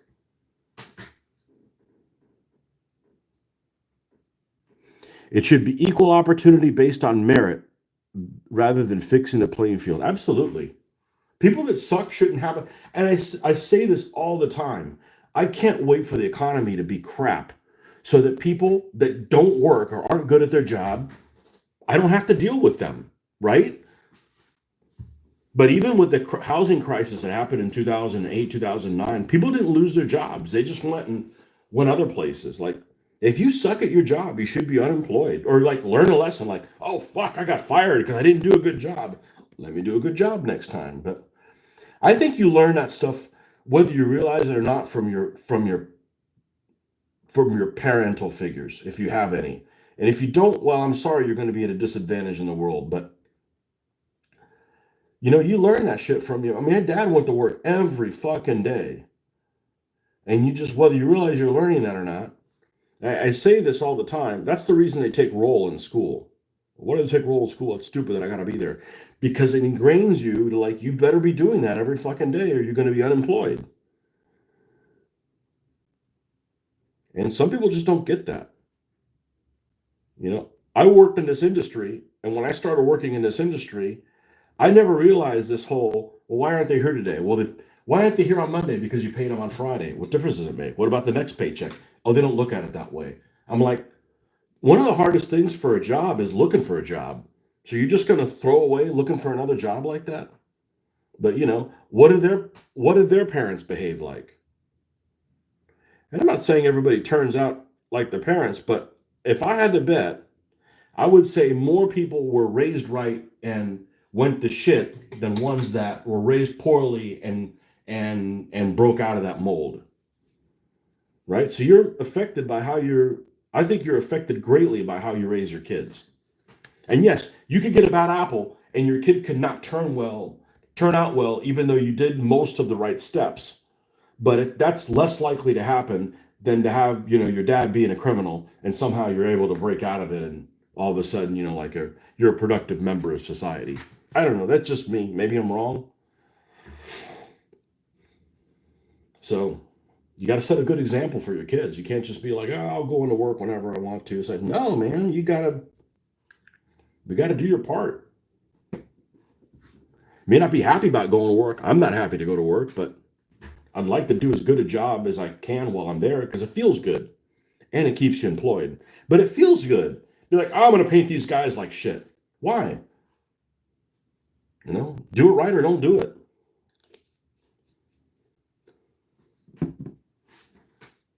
And if I don't do things right, it creates more work for myself.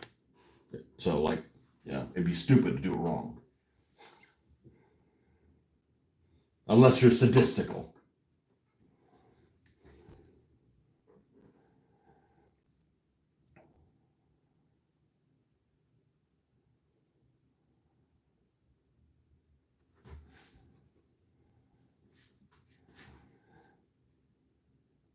Where were we? We're doing this. We're doing the green gray, bringing it up.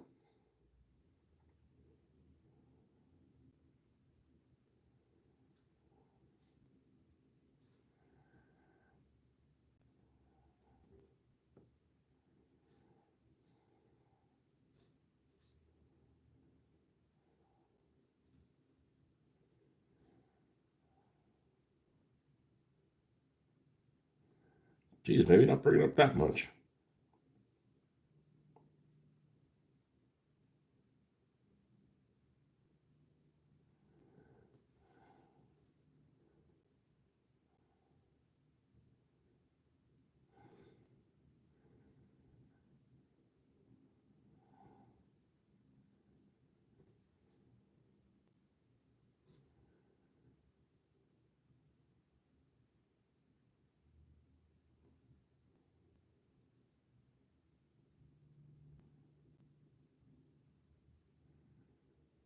But the biggest difference I see now than when I grew up is, and I still saw some of it growing up in a college town.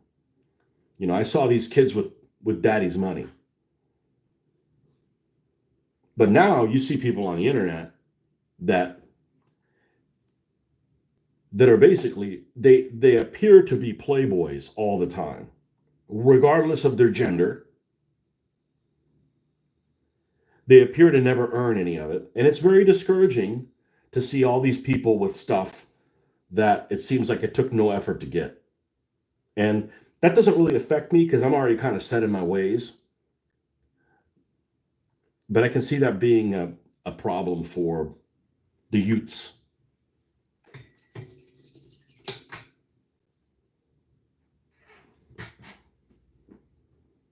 What's my preference? A crap job that pays well but you hate, or a job you enjoy that makes you want to turn up but doesn't pay so well? Well, it depends on doesn't pay so well. Okay? Because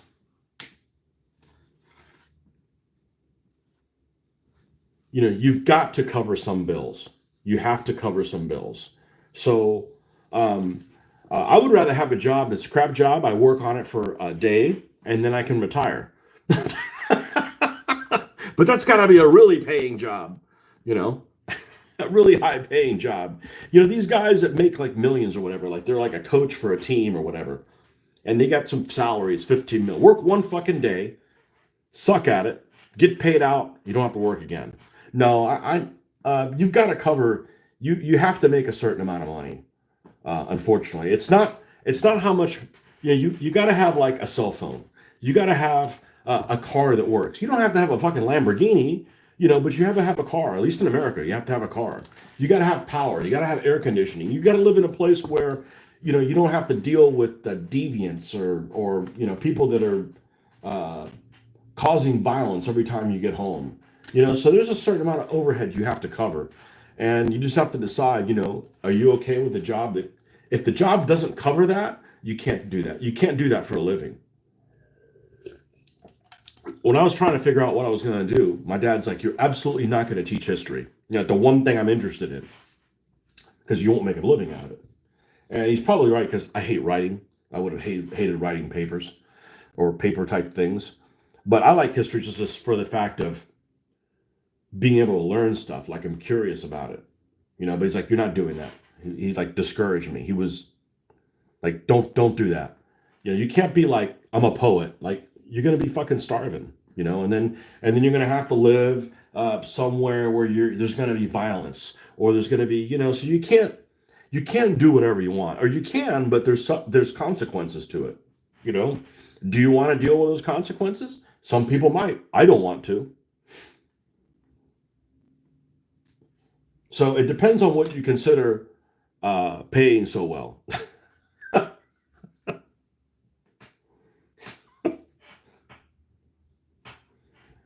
um,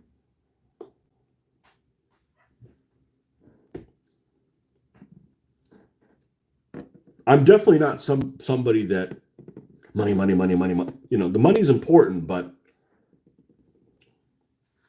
you got to cover some bills. And unfortunately, every year that seems to be more of that.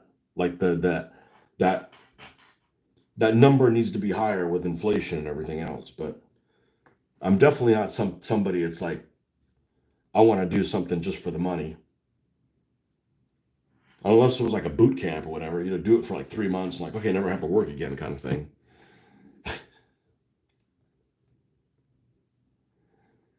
So if you're talking about a difference in, 10% cut or 15% cut or maybe even 20% cut is very different than half. Okay. You can't do a job that pays half of what you're getting, and that's dramatic. Like, you basically have to live in a slum, you know, and that's not, I'm not putting my family through that.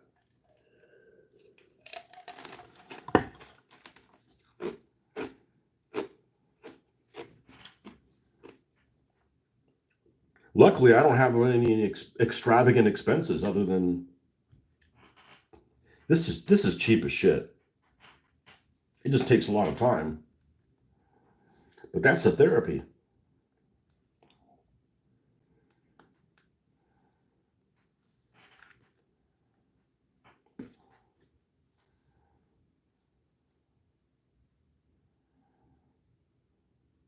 But I wouldn't work a minimum wage job that I loved.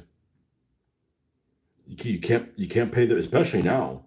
Minimum wage now is can buy you a lot less than it did back when I was making minimum wage.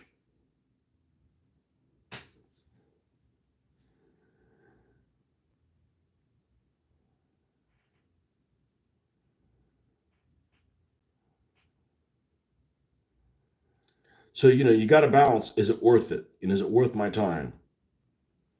Do you want to get a more advanced degree? Is it worth it?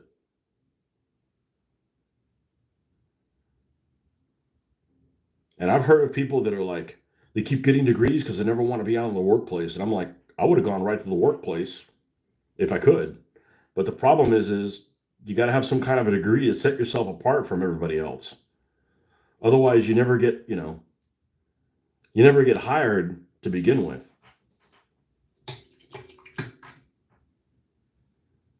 And a lot of it depends on who your supervisors are. You have a supervisor that, like, if I've ever had a supervisor that I would do stuff and they would take credit for it, I would have a very different opinion of that. That'd be horrible. That would be like something I would not be able to tolerate. Because I don't do that for other people. I don't take somebody's idea and take credit for it. And I know a lot of that happens. And I would have a very different opinion about things if I'd have been experienced to that.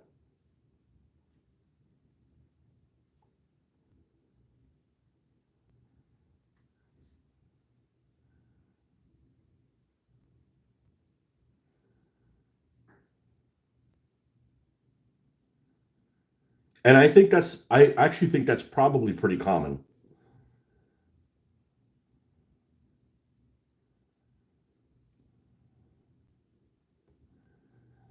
So like I wouldn't want to work at a place where it's like you can't speak to the owner of the place.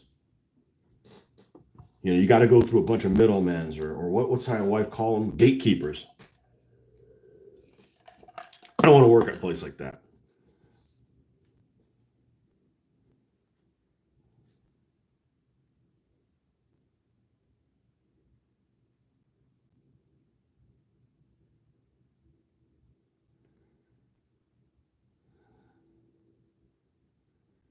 Okay, I think this guy again, let me not make the same mistake. I think has a covering on his neck. I haven't really seen Americans do that. You see it a lot with the Germans. They'll have like an overcoat on, maybe even a reversible overcoat, and they'll have like this not a balaclava, but something like that, almost like a that just goes around their neck and stuff to keep them warm. I don't think I've ever seen the Americans have them, but it looks like we got two guys now that have this,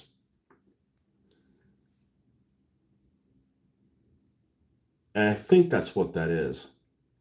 Well, that's how we're going to paint it.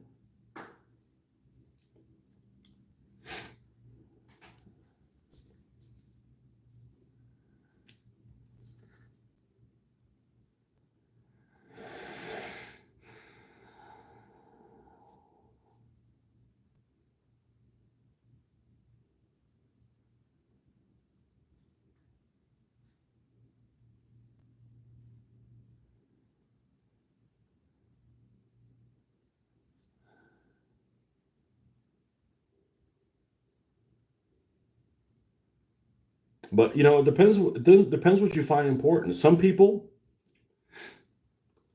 you'll see them all the time. Like, where'd this guy come from? This guy started here. Oh, this guy did this for 6 months, did this for 2 years, did this for 3 months, did this for that.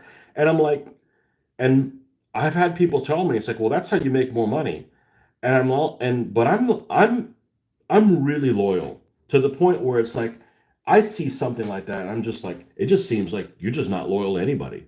Like you're basically a money whore. Now, if you're working at a company and it goes out of business, or you get discharged, yeah, you got to find another job. But constantly moving to a new job every year and a half, 2 years, it just shows that and you've been in the workforce for like 15 years or more. It just shows that you can't. I mean, why invest any time in you? You're going to just jump the first time you get another opportunity. But there's some people that are like they want to they're looking for um, a title. They're a title seeker. They want to be vice presidents of all vice presidents or whatever. I don't give a shit about any of that stuff. I'm not royalty. I mean, I don't really want to hang out with a scum of the earth either, but you got to have balance.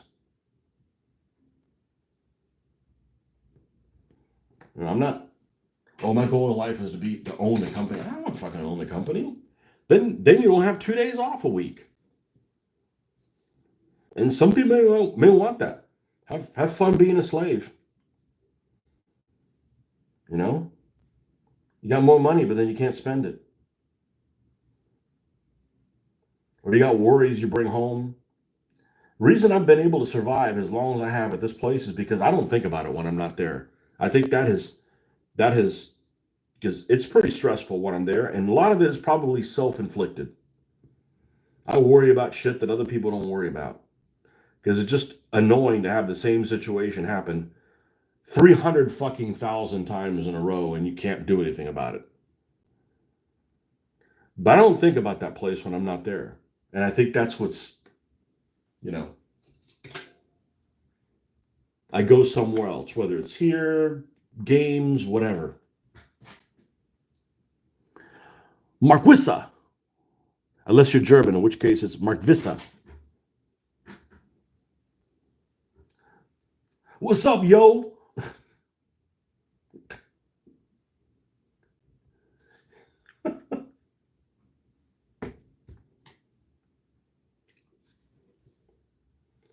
My boss calls, one of my bosses calls them feather seekers, people that are always trying to.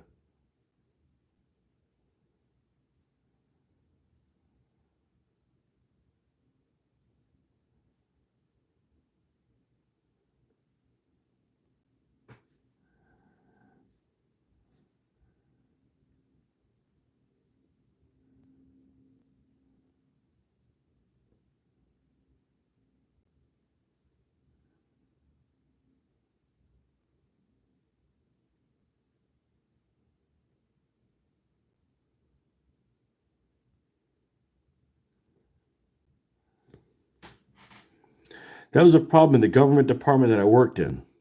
They only like to leave someone in a post for 2 years before moving them upwards or sideways. So nobody got good at anything. The problem with working in the government for me would be I couldn't work for the government because it's the whole merit system, right?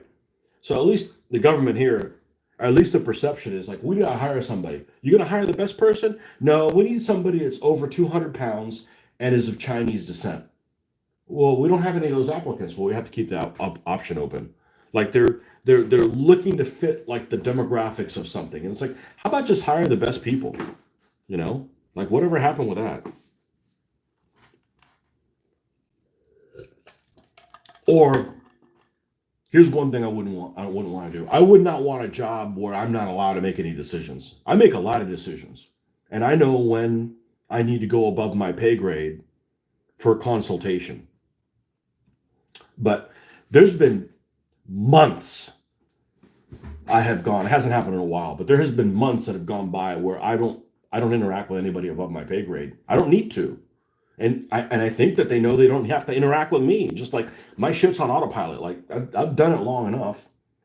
You know, just leave me alone. We're gonna make money and we'll solve problems here. And if I need you, I'll come get you. But I don't need to get people involved. I'm not one of those people like, let me copy my boss on everything so that they know that I'm busy. You know, or let me schedule all these meetings and have all these meetings so it looks like I'm doing something. How about just fucking do something instead of just talking about doing things? I detest meetings because the meetings don't accomplish anything. You have to take notes about what happened. They come at an inflexible time, so you need to schedule something 2 weeks in advance, and you don't know. My job's very fluid. A lot of things that just come in and just interrupt me in the middle, like a bull in a china shop, and I got to deal with that. Well, if that's the same time that a meeting happens, I can't go to it. So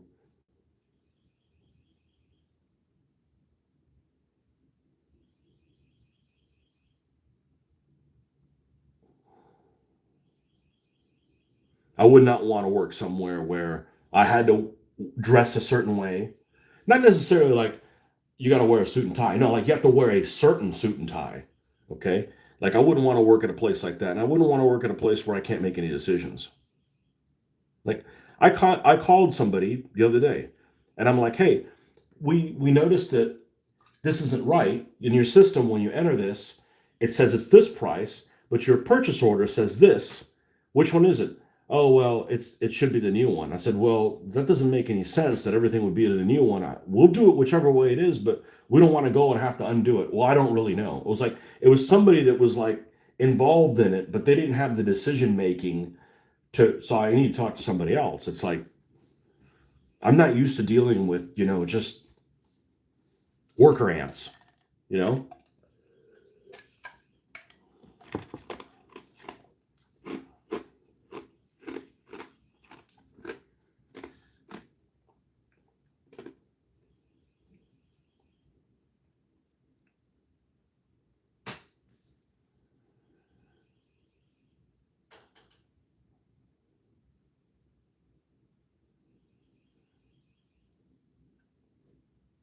So, if I lost this job, I wouldn't even look for the government. I don't want to work for the government because I want to be able to make decisions. And it's not like I'm on a power trip, but it just saves fucking time, right? Like, I've been at this long enough. I know that, okay, it's either this, like, should we spend the money on this to fix it or just buy a new one? Well, I freaking know, but I'm like, okay, I got to play stupid so nothing gets blamed on me. And have to, it's like you're spending so much time on busy work and not really accomplishing things that need to be accomplished. That would really discourage my psyche. I'm not built for it.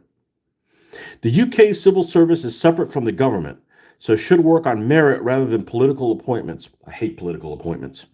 Sadly, the people who want a career are those least likely to be able to do the job. Yeah. It happens everywhere. It happens everywhere.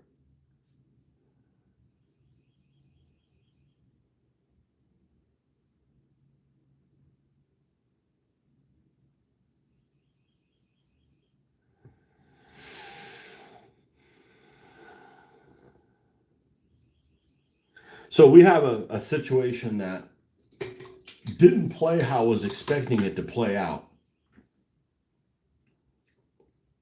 And I'm being vague deliberately. But um, I'm not a I'm not a long distance chess player. I don't play the long game. Like I don't worry about the long game, but somebody that would probably be, worried about that. We had a situation, it was a family owned business with the owner having kids. And normally the way this scenario plays out, or normally the way you hear about this scenario that plays out, is you got this guy that starts a business and his kids take and then he ends up his kids take over and the kids don't know anything about it, but they're the owner's kids, so they can be stupid, do all kinds of stuff, and they don't like you. Even though you do a good job, if they don't like you, you're out of a job. That's normally the way that works out, and that's the way I thought this situation was going to work out, and it turns out that the kids don't want to have anything to do with the business. She's like, oh, okay, well, that's kind of interesting. But so what they did is they brought in the banks, an investor group is really what runs it. Even though I don't really have any interaction with them, thank God. But still, I was not expecting that. But I wasn't really worried about it either. I kind of take one day at a time. But you hear about that shit all the time. You hear about that, like, you know, um, Robert so and so starts the business, and little Bobby's going to be, he's going to be the president when he gets older, even though he doesn't know anything about the industry. And he gets in, and by the time when little Bobby takes over, he wants to make all these drastic changes, and the company he just dismantles ends up being something completely different than what he started with. And that's what you hear about. And that scenario did not take place.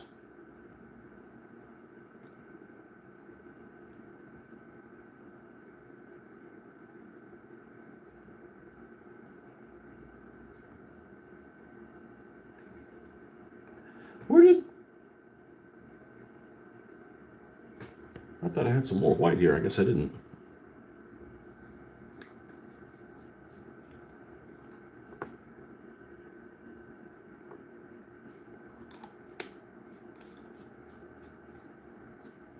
Yeah, I can't stand doing work that's just because, or just in case, or um, busy work, or I just I can't handle it. It's not in my psyche,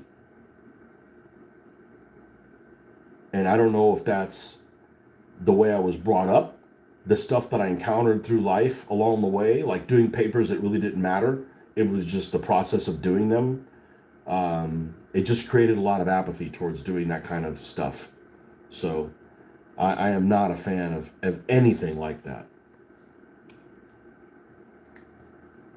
Having meetings that don't accomplish anything, slinging out a bunch of emails that don't solve things. Like, let's have a conversation on the phone, a succinct conversation on the phone, come to an agreement, and then send out an email about what we agreed on. Simple. I had a coworker. He'd print every single email he had.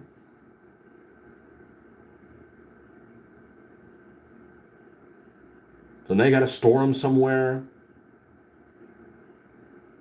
He'd Like, it's stored on your freaking computer, man. You're not. It's not stuff like, it's not lawsuit shit. It's just regular conversations on a project. Okay. It's not like you're being fucking sued.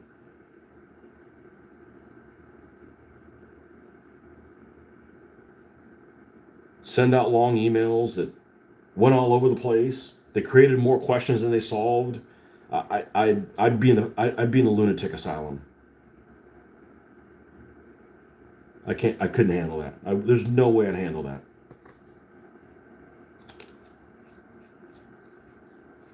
And that's just part of my personality, part of my upbringing, part of the punishments that I had. I had to write sentences as a kid, so you're doing busy work that doesn't fucking mean anything. Too many papers that didn't mean shit. You know, I'm like, no. No, no, no, no, no, no, no. Email chains that keep expanding or my pet hate. Yeah. Solve it, man. Solve it. You know, don't start an email. Hey, I got these products, but I know you want this fourth one, but the fourth one's not being made until the 8th of April, but you want delivery on the 9th. So do you want this delivery with this one on them or not? Or you want to add one? Or you just fucking call the guy and then say, you're getting this on this day and this on this day. Done. End of fucking story. And then do what you say you're going to do. Or you create more work for yourself. And you look like a dumbass and you screw the customer. You know, don't do those things.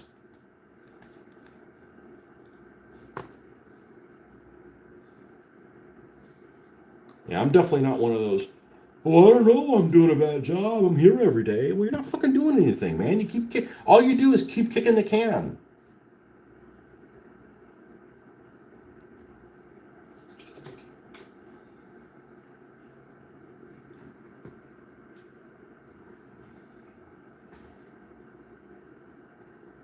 ¿Qué pasó? Where'd the green? Ah, it's over here. Well, what are you doing all the way over there?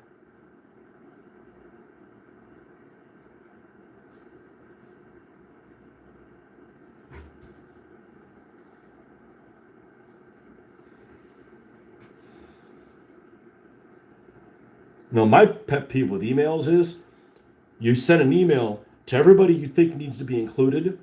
So when they add something to it, it's included in the chain. And then somebody goes and adds to it, didn't copy everybody. So then you just fucking let it go, or you're like, let me bring all the fucking people back in it so they can see it.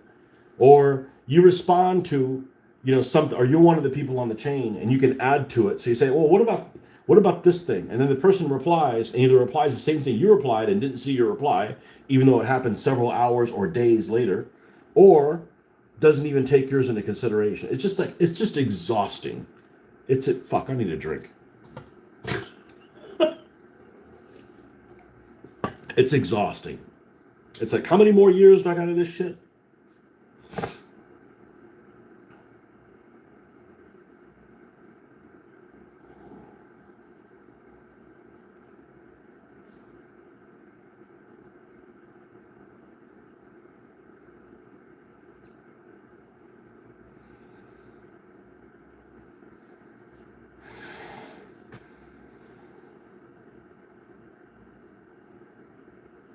I prefer emails to phone calls, though, sometimes. Because phone calls, you'll call somebody. They're not there. Okay, let me go pee. You come back. They called. Fuck, let me call them back. They're not there again. Well, I don't leave them another message. Because then you leave this message, try to call you, and you just keep missing each other. Because I get interrupted a lot at work, unfortunately. And you miss things. I call you right back, but I'm also dealing with somebody that gets interrupted a lot. So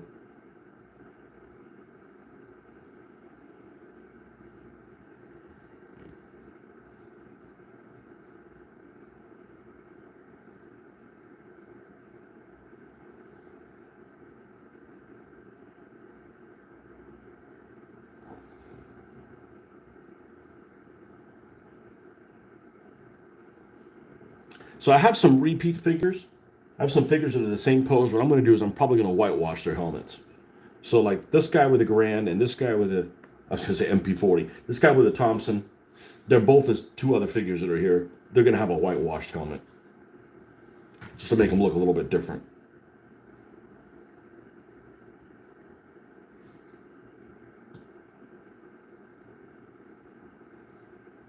But is that really the case?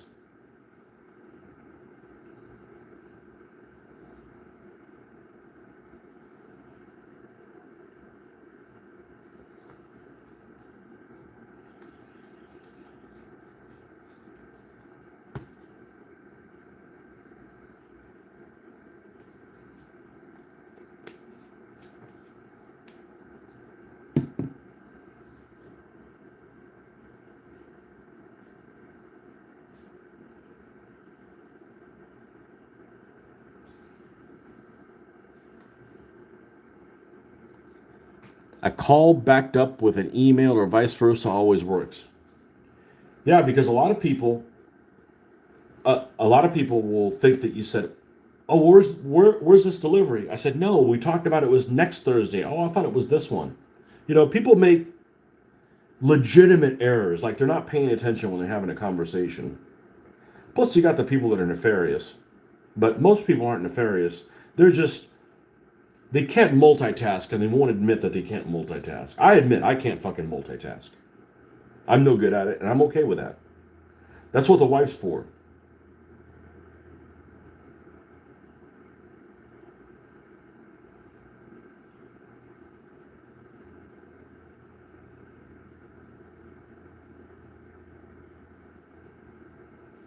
We can do multiple things at once, but if you want them done correctly, we can't.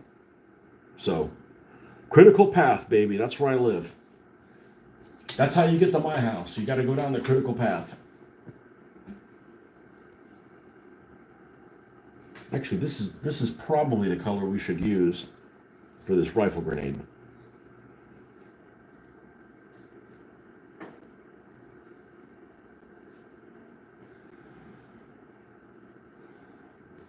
Well, we're supposed to have a Zoom call today. We'll see if that goes off. So we won't be pulling an all dayer here.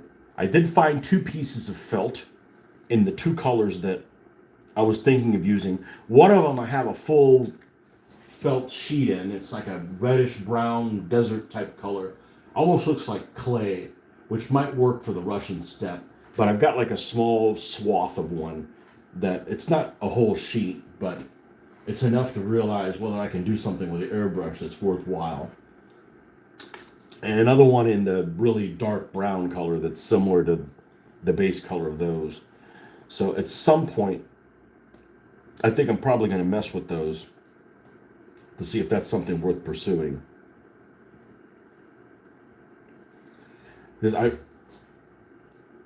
only problem with doing that is I'm not going to be able to get the whole tree thing to work underneath the cloth because a felt's too thick. Felt's too thick to work properly.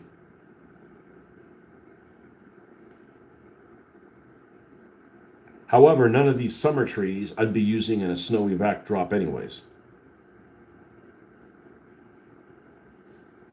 So, but first things first is I have that felt there, and I'm never going to use one for as the desert because I've got those two. I was going to say Little Big Men Studios. Now, who the hell is that? Tiny War Games UK. That fiasco. But I wasn't the only one fiascoed. I found out that guy ended up selling his company, and then the owner, I heard like the owner had like a bunch of outstanding things that they had to deal with. That wasn't even their fault. So I'm not really sure who was the owner of Tiny War Games UK, but there was a lot of people unsatisfied with whatever the hell he was doing. I didn't have a good experience with him, but it turned out better than what most people had. So we'll chalk that up in the W category.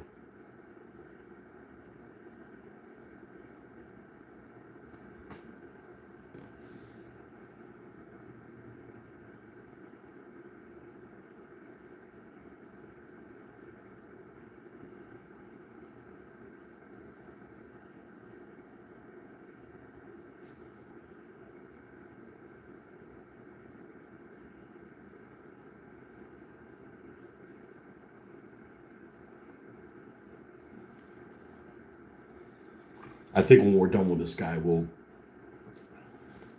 call it a draw.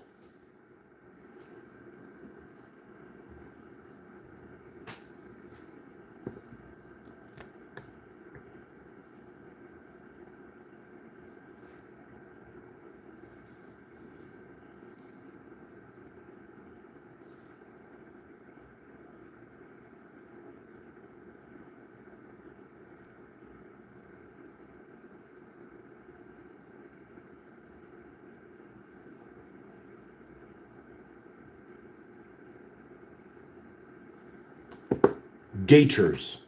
That's what these things are called. It just seems like a terrible design.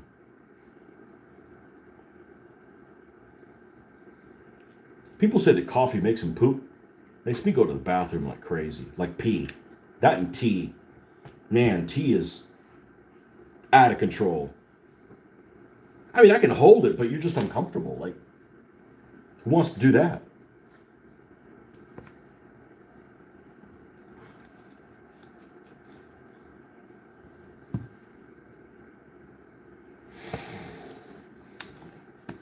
So I need to solve the airbrush thing before I go into town. And I'm probably going to, I don't know if the store sells them. They might sell it at Hobby Lobby. I know they have the Yeho stuff, but I want to get the Flow Aid that's in this size. Because that liquid that I have is mostly Flow Aid. I got enough airbrush thinner. Because I think I'm gonna try to spray craft paint. Or at least attempt to. If anybody can, if anything can spray it, it would be that guy's mixture. And I'm going to have to dilute it a lot. Probably, well, he normally says 50-50. So with craft paint, I'd probably do 30% craft paint, 70% thinner. But I'm willing to give it a shot. I think I can do it as long as the felt looks okay. In other words, it sprays and doesn't look too hairy. I think it should be okay. I'm to the point where I'm confident enough that I can make something happen now with the airbrush.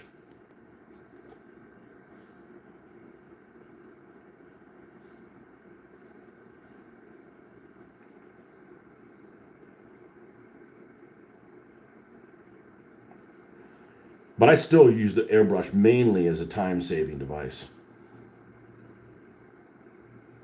Oh, I got to paint all this? Well, I can hand paint it. It'd take longer. I can just airbrush it. Not as a, I want to have this airbrush look.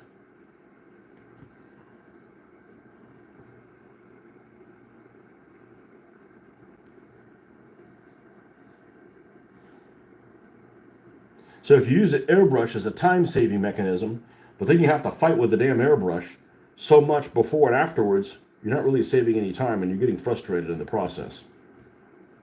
So you don't want to pick an airbrush that you're having to fight with every damn time you use it.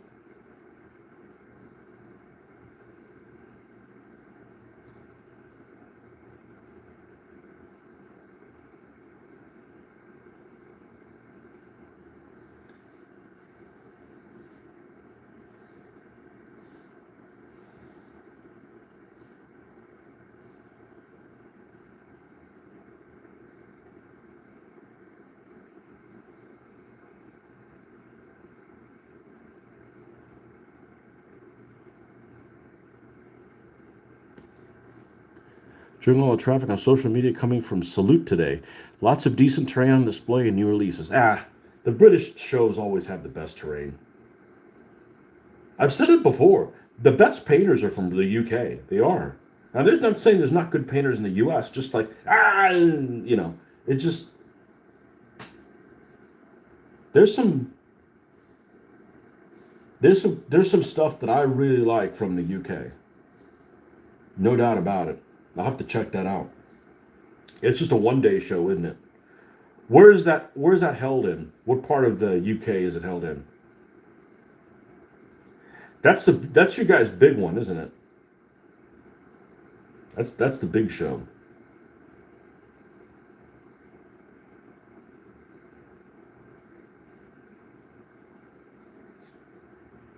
Salutations from Salute. I haven't seen any, but I literally just went on here. I woke up and went on here.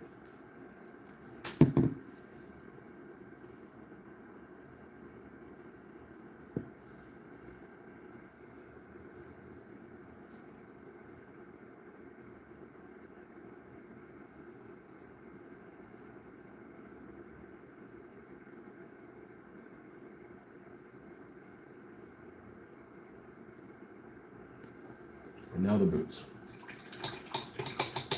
Las botas. Oh, I got to use this limp dick color. I don't like about these paint pots is you move them over like this and they like to tip over. And the emptier they are, the more they tip over because it means the top is heavier.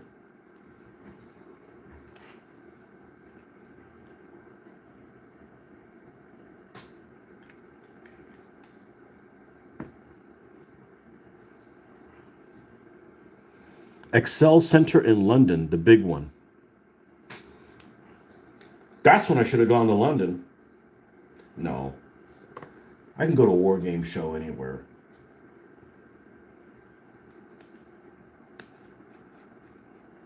Besides, it'll all be 28 millimeter this and 28 millimeter that and 28 millimeter this thing and another 28 millimeter. It's like, holy, enough with the 28 millimeter.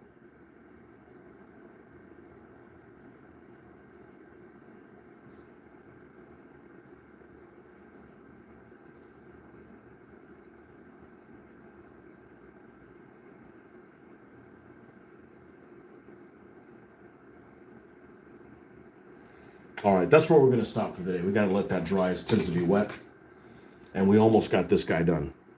And then we just have, oh, no, we have 4. We have 4 of the original crew.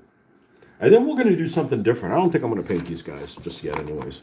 I think we're going to go paint partisans next. I got 10 or something like that. And I've got probably another 15 to do, and they're all individual people. So. And I'm back on later. Probably. I got to do that hobby show, that hobby thing. I got to get together with my mom. I'll probably be back. I'll definitely be on tonight, but I hope so. I hope to, anyways. Maybe we'll show up with. Maybe we'll be on the Russian front. Maybe we'll be on the Russian front. I think it's too easy playing the Russians though, because you could just like, no, you have to be on the offense in that one. Well, once you get a T-34, like, you get a KV, you're pretty much, nobody can touch you in that, unless somebody gets lucky. All right, man. You guys do too. We'll see you in a little bit. Bye-bye.